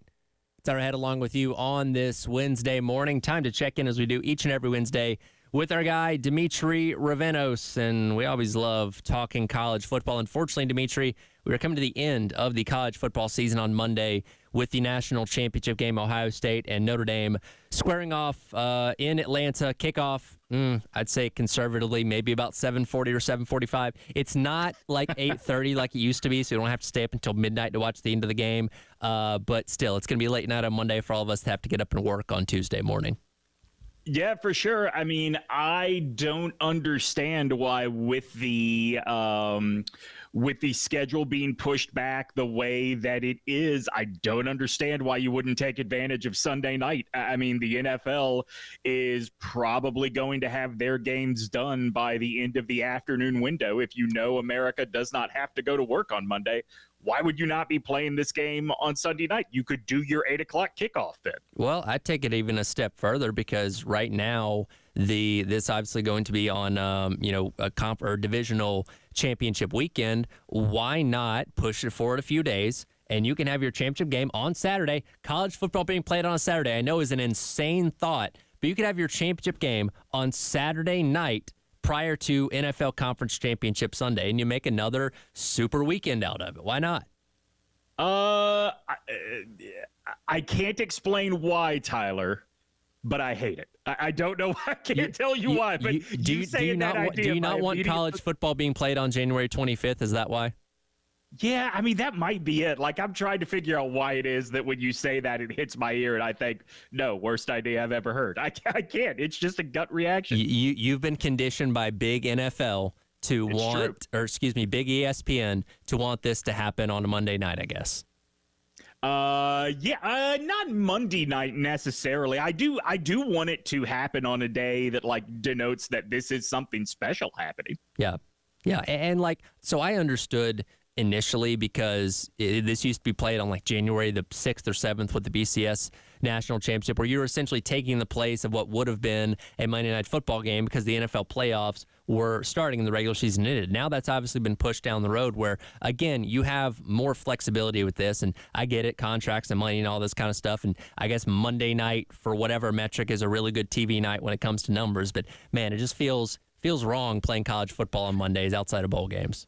As you talk it out, like that kind of might be what it is bristling against is when you go back to the BCS days, we were only talking about 4 days between the end of the bowl games and the BCS National Championship game. As you move forward, we're only talking about a week when it comes to the college football playoff. Like, if you are talking about turning, and I know, look, apologies to whether you are a fan of State, whether you're a fan of Wofford, one of the FCS teams in South Carolina. Like, I get it. The FCS has been doing this for years, taking a 3-week break before they play their national championship game. Like, we're talking about big boy football here. I'm not saying your game doesn't matter, but there is a reason you take a break. You have to take advantage of all the TV you can. Like, yeah. I don't want that for FBS college football. I feel like so many sports are kowtowing, and football, college football in particular, are kowtowing to the NFL when they do not have to because of media deals. Mm-hmm. And I'm not saying that college football will trounce the NFL. The college football national championship game would trounce even, early playoff rounds of the NFL. I don't think that's what would happen, but clearly the audience is there, right? Sure. Like, you would be okay to hold your ground, I think. You would think, and again, we can't solve all the worlds of college football's problems right now, unfortunately. Maybe that's more of a discussion as the offseason rolls along. But looking at this national championship game, and look, we're going to have time to preview this over the next couple of days, the specifics of the game itself. But you brought up an interesting point when you and I were talking yesterday. This being the second straight year, for the first time in 20 years, there's going to be no SEC teams at least playing for the national championship. Texas obviously being the closest by getting eliminated in the semifinals the other day. Different SEC teams are going to view this game through unique lenses, I feel like. And I think it starts off with LSU, who again thought they got the better end of the deal when Brian Kelly skipped out on South Bend to come to a place where he said he could win championships. Well, now the guy that took his place as his former defensive coordinator has won 2 major games in less than a week, and now has, in a lot of people's eyes, finally earned Notre Dame a spot in the national championship game, compared to playing a questionable schedule and then getting demolished by Alabama like they did 10 years ago. It's crazy how when a sport evolves, suddenly a 39, 40-year-old, I can't remember exactly what Marcus Freeman is, but he's 39 now. His birthday was the day after the Orange Bowl. Okay, so a 39-year-old seen as a schematic genius on defense, hot candidate, both, let's be fair, physically and in terms of the way he is talked about. Sure. I don't think we should be surprised that dude has adapted very well to the changing landscape of college football. And Notre Dame, who has not developed their own quarterback in what feels like a decade and a half, is where they are right now. I also think Notre Dame is really good and might win this game. That's kind of the difference between Notre Dame and LSU, right? Notre Dame, it's not like they don't have hard games lined up every year. That is part of why they choose to stay independent, but they are not looking at a year in, year out reality where, I mean, at best, LSU is going to go into next season as the 5th best team in the SEC, and that's something like that. And that's being generous, right? Like that's being generous if you say that what is coming back is greater than what has left, or what is coming back to LSU is greater than what is coming back to Alabama, Georgia, whoever you want to say. I don't think Notre Dame was holding Brian Kelly back. I do think Brian Kelly's a good coach. I just think that he got frustrated and put the blame somewhere it did not belong. Yeah, and he's obviously talking about, well, now I'm rooting for my former guys, and my quote was taken out of context a couple years ago and all those kind of things, where again, if Notre Dame won this thing, especially considering the fact that Kelly has underperformed these past 2 years, they're going to be looking sideways at him going into 2025 down there in Baton Rouge. Especially because even though we've seen what the results have been at Florida, I think Billy Napier at LSU would have been a much more successful start out of the gate. And there were people that felt like because he coached at a lesser Louisiana institution, there was no way, even if he was the better candidate, no way that guy could be LSU's head coach. They had to go get the country club hire, and that doesn't seem smart, or it doesn't seem, maybe that it's not smart, but it's not worth the extra money at this point. Sure. Well, LSU again looking like and that's the other part too. If he is not a good coach, they cannot afford to fire. No, they cannot. He's going to be there for a while, or regardless of what happens there. So they're feeling like maybe they got a little bit of the bad end of the deal there. Tennessee's perspective is interesting because I'm assuming they're going to be rooting for Ohio State to demolish Notre Dame. That way they can say, "Hey, we made the playoff, but we got beat by the team that demolished everybody else," so we can feel good about that in some way, I suppose.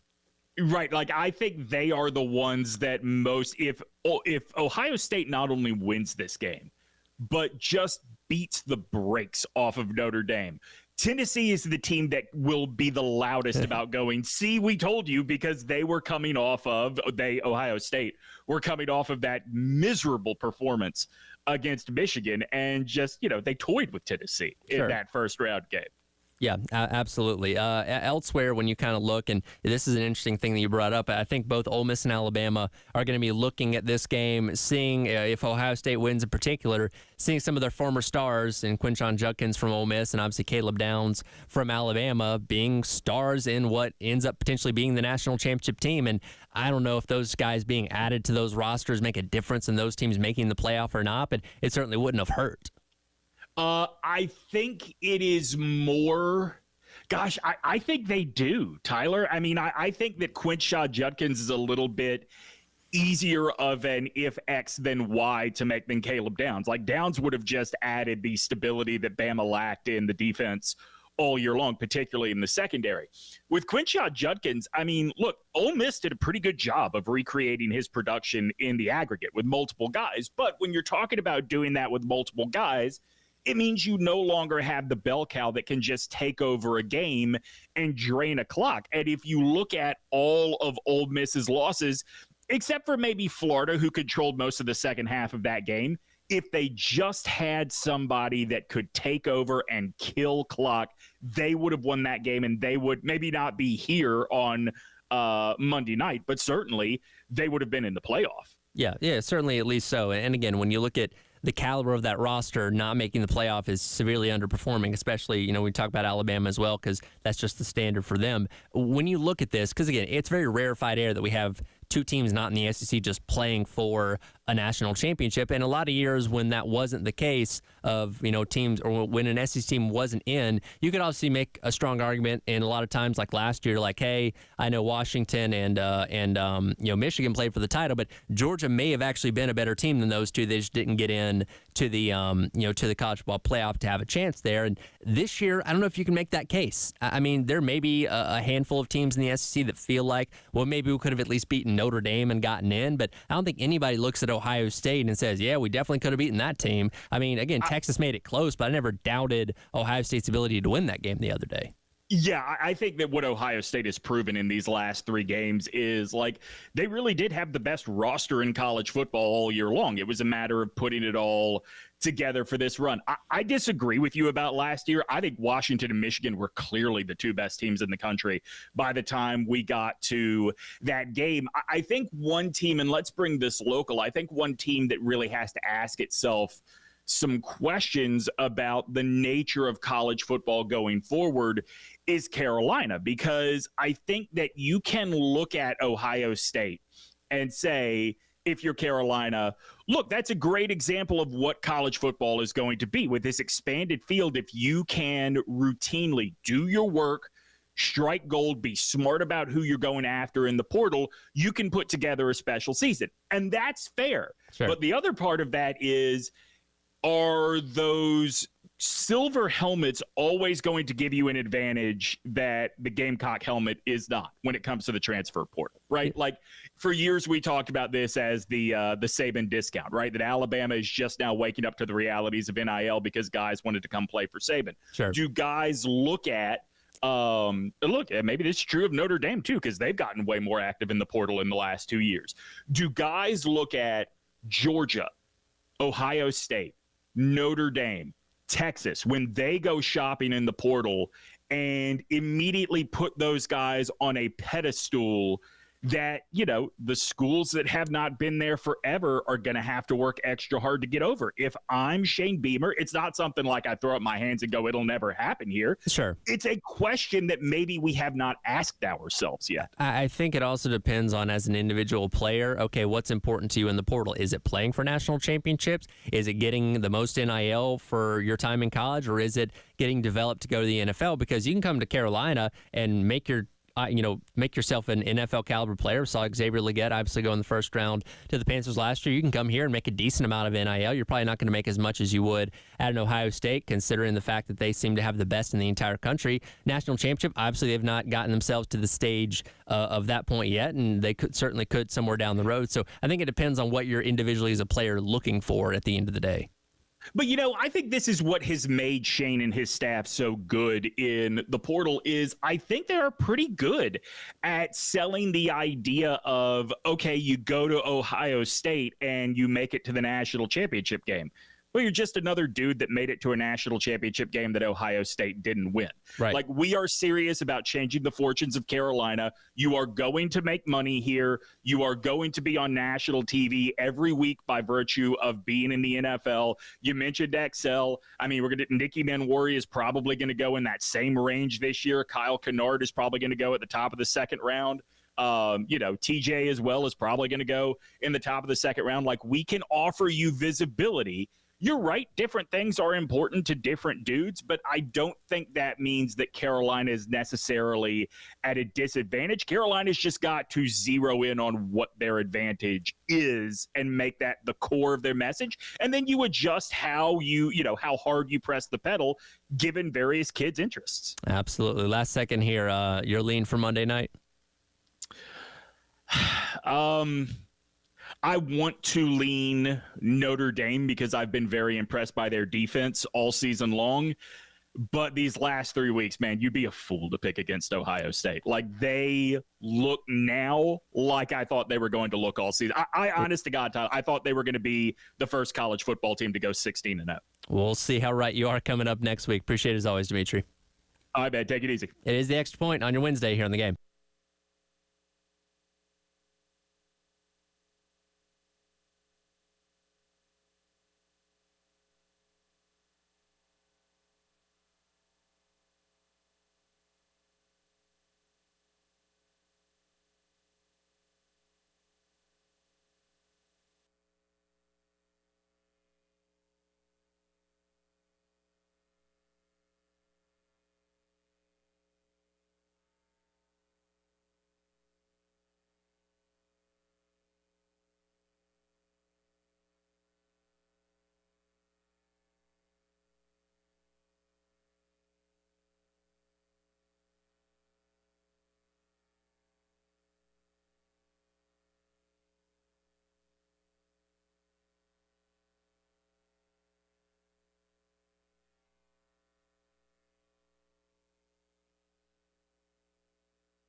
Welcome back in. It is the halftime show.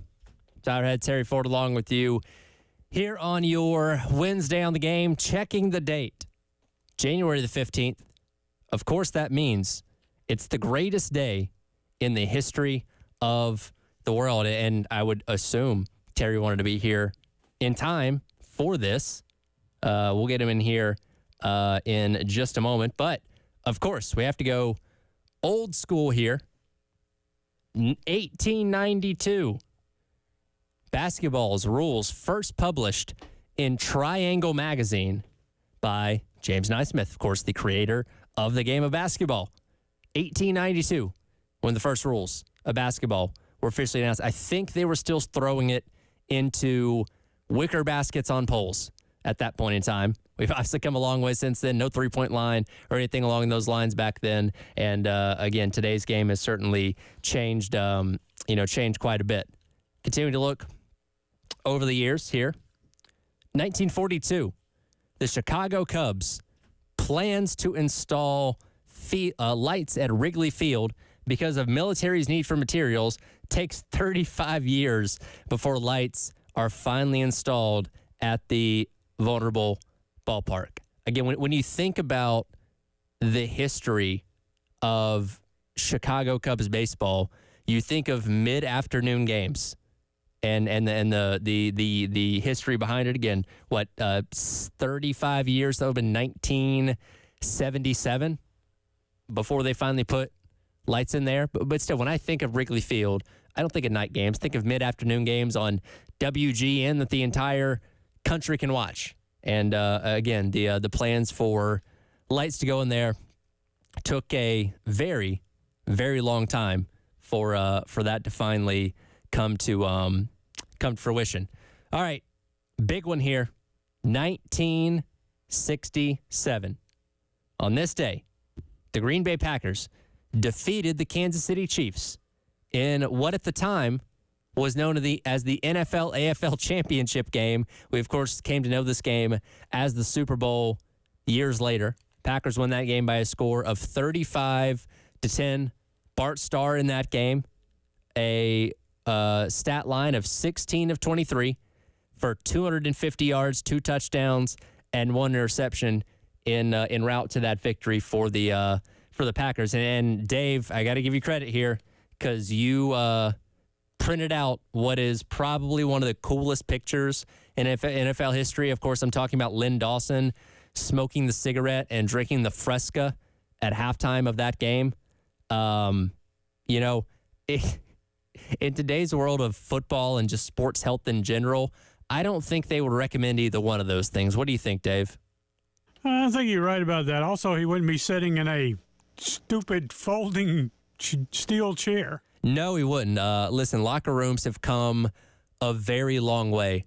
I mean, gosh, you go over to the South Carolina football facility, it seems like everybody's got a PlayStation and an HD flat screen and a water slide in their own lockers. This was at the LA Coliseum where that first Super Bowl happened. And, he's sitting on a steel folding chair, smoking a lung dart and drinking a Fresca. My, how much the game of football has changed. A lot of people look at that and say football is not better today because of those exact reasons. And it's funny here, you also printed off the photo of Lombardi on the sidelines with Bart Starr and a couple other players. I don't think anybody had long hair back then, at least on the Green Bay Packers. Vince Lombardi famously ran a tight ship. He was no nonsense on the field and off the field. And Bart Starr's got his helmet on, but imagine his hair wasn't much longer than anybody else's around him. And it's funny because looking at this, I mean, these guys are all in their, at worst, probably 30s in this photo, maybe younger. It's funny, Dave, people look different now, right? The aging process is different where, 30-year-olds back then look like people that are like in their 50s now. You know what I mean? And what they would, say is somebody that looks like they're 15 is somebody that's in their mid-20s now. It's funny, and I'm sure smoking and all that kind of stuff, obviously what we know about food and health and all that certainly goes a long way and why that's the case. But it's really funny to look back on old photos like this and see the drastic difference between then and now, right? Yeah, right. And Lynn Dawson would have gotten like $20 million for smoking a Marlboro and drinking a Fresca, too. Oh, this would have gone viral. This would have been, if Twitter existed in 1967, people would be like, yeah, he lost the game, but he won with the swagger or whatever. Yeah, and he would have been, I don't know, Marlboro and Fresca would have had him inked on multi-gazillion-dollar brand deals by, the end of the week or something along those lines. So, again, that was back on this day, back in 1967. And, of course, the NFL and the Super Bowl have taken off into this stratosphere now. And Terry and I, talked about this yesterday. The Super Bowl has become this entertainment extravaganza, right? It used to just be a football game. And I think, if I remember correctly, the halftime show for this was like Southern Cal's marching band or something along those lines. We've obviously come a long way to where now, there's a group of people that obviously want to watch the football game. That's me. That's probably you if you're listening to this radio station. There's a group of people that want to tune in to watch the halftime show. Rihanna, Kendrick Lamar, whoever it may be, Maroon 5. That was a bad halftime show, by the way, for the year that they were in Atlanta. In my opinion. I love Maroon 5, but it just didn't work for me. You have the people that want to watch that. You have the people that obviously tune in for the commercials as well. And some people tune in for both the commercials and the halftime show. But they've truly turned this into a can't-miss made-for-TV event that just happens to be a football game that's going to be watched by, we have 300 million some odd people in the United States right now, population-wise. It's, roughly a third of that, if not more, tune in for the Super Bowl, and this year's obviously going to be no different. So in those early years, of course, you didn't have the extensive playoffs that you have in the NFL now. You had a couple different Super Bowls that took place on this same day, 1978, in the Superdome. The Cowboys beat the Broncos 27-10. The MVP of that game, Two of them. Harvey Martin at defensive end and Randy White at defensive tackle. Yep, two Cowboys. And I remember young Terry Ford watched that game rooting for Craig Morton and the Broncos, and the Cowboys smacked him in the head. That was the Orange Crush Denver Broncos. It was kind of a cool Cinderella story. Yep. And Dallas just ran him over. Yep. Yeah, and Craig Morton was a former Cowboy, so that made a cool little storyline there, too. He was Roger. Basically, they kind of said, Craig, see you bye. We got this Roger Staubach guy. Mm-hmm. Yep. Mm-hmm. That's when they had the horse on the helmet, right? Yeah, the Broncos, yes. It was Orange Crush jerseys and everything. They didn't abandon the horse until, was it the early 90s? And I love the horse. Oh, it's great. I'm with you, Dave. I'm glad they brought it back. Yeah, and that's why they're winning again. They were. Up until the other day. I am not a huge, you're a gear dude. You love the helmets and the uniforms and all that stuff. I don't care that much about it, but I do love some of the classic ones, and I love the old school Bronco Orange Crush with that helmet. It's really funny because there's so many teams, the Broncos, the Seahawks, when they wear their throwbacks, you're like, why'd they ever get rid of these? These look better than what they wear now. Well, you know why. I know why. I know. And it stinks. It does. It stinks. You know what's funny about the Buccaneers? That creamsicle thing. Remember the creamsicle with the Buccaneers, Dave? Everybody hated it back then. Everybody hated it back then. Now, whenever they wear it, everybody goes like this. Man, I love those jerseys. Absence makes the heart grow fonder. Well, you do that in life. And if someone hasn't seen you in a while, they like you more. Also, the Buccaneers kind of sucked for the most part when they wore the creamsicles. They were terrible. They were so bad. But John McKay, the head coach, was so entertaining when they were bad. Yeah. Yeah, that was the famous line. Coach, what do you think of your team's execution? I'm all for it. Yeah. Brian Kelly tried that. Remember, it just didn't work. That was so bad. Awkward. And I forget who was the sideline reporter when he said it, but sideline reporters usually are all got smiley and have that. And sideline reporters even like, who? Whoever it was, I think she was almost kind of like, what? Why did you just say that? Why'd you say that? I don't get that right now. Good job, my man. I was a little bit longer than I should have been. By the way, coolest photo ever of an NFL quarterback? Absolutely. Smoking a lung dart and drinking a Fresca? I'm going to tell you, the Len Dawson, and we're going to give Dave Adair, our buddy Dave, credit for the picture. Len Dawson sitting on a folding chair. Oh, locker rooms have come a long way. At halftime in the locker room, popping a heater, guzzling a Fresca. Just like they do today at Super Bowl halftime. I don't think the smoke inhalation helped him in the second half. I'm just going to say that. I'm I mean, think about how far we've come with health and everything. Here is a high-level NFL quarterback kicking a smoke. They wouldn't let Patrick Mahomes look at a carton of cigarettes. Wouldn't it be great? There's a picture of Mahomes popping a Marlboro at halftime. Nice work. Thank you. Good job. That's the greatest day in the history of the world. We'll do our handoff with Little Pigs and also our Firehouse Sub text the hour next, 803-404-6100 on the halftime show in the game.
All right.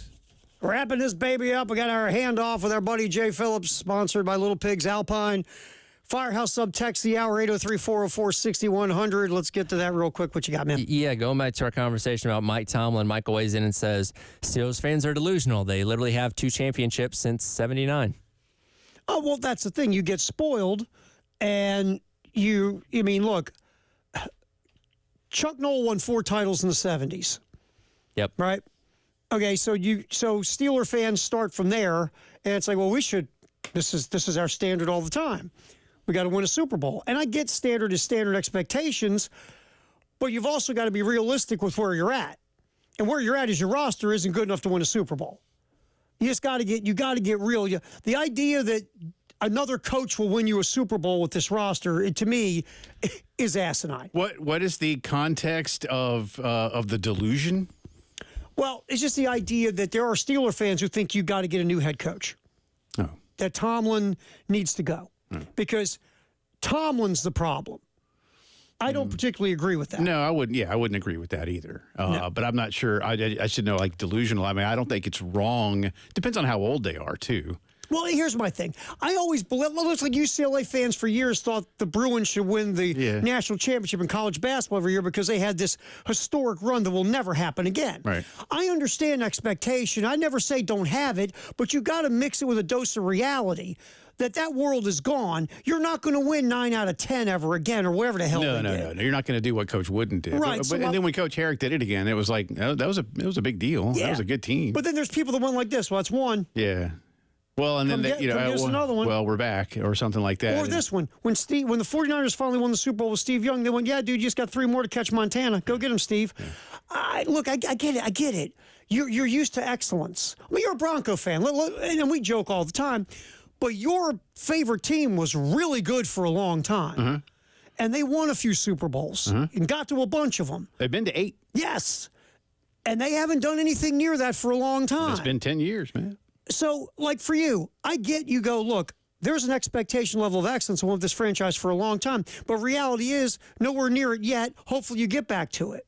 But you're not going to sit and go, well, you got to be just like the John Elway era. No, because you don't have John Elway. Right. And that's why it's going to be really hard for my team because they play at a division with someone who is on par or better than John Elway was. I guess that's what I'm saying. Delusional is you want to replicate the past without understanding the present. Does that make sense? No, it does. And I think the Rooneys, understand those things too. But I appreciate how they run the team. And the team never really stinks. I mean, Tomlin's yet to have a losing record as their head coach. I know they've missed the playoffs a few times. And I mean, look, I kid a little bit when I say this, but what if somehow Lamar had fallen into the lap of the Steelers instead? Yeah, I mean, what if the Steelers trade up and take Lamar Jackson who bottom knows, of the first right? round? I mean, sometimes it's just as simple as who you didn't take or whatever it may have been. Help me. Was it Peyton in New Orleans that wanted to take Mahomes, but Kansas City got him before? There was something coach like that, yeah. I think so. wanted Mahomes. Yeah. But remember, Kansas City traded up to get Mahomes. And they still traded up to where? Like 8 or 9 or something it was. He was a top 10 pick, but the bottom part of the top 10. So again, and you make a great point right there. You really do. The what-if game. What if the Steelers would have got one of these guys? And if that's the only difference in everything, because the Steelers play great defense, they typically play pretty good ground control game on offense. The organization understands the big picture. But they've whiffed since Ben. Yeah. And I think that matters. And now you're in a division with Lamar and Burrow. That makes it and Deshaun Watson. Well, if he was good again. If he was the Houston version. If he was but good. You're right.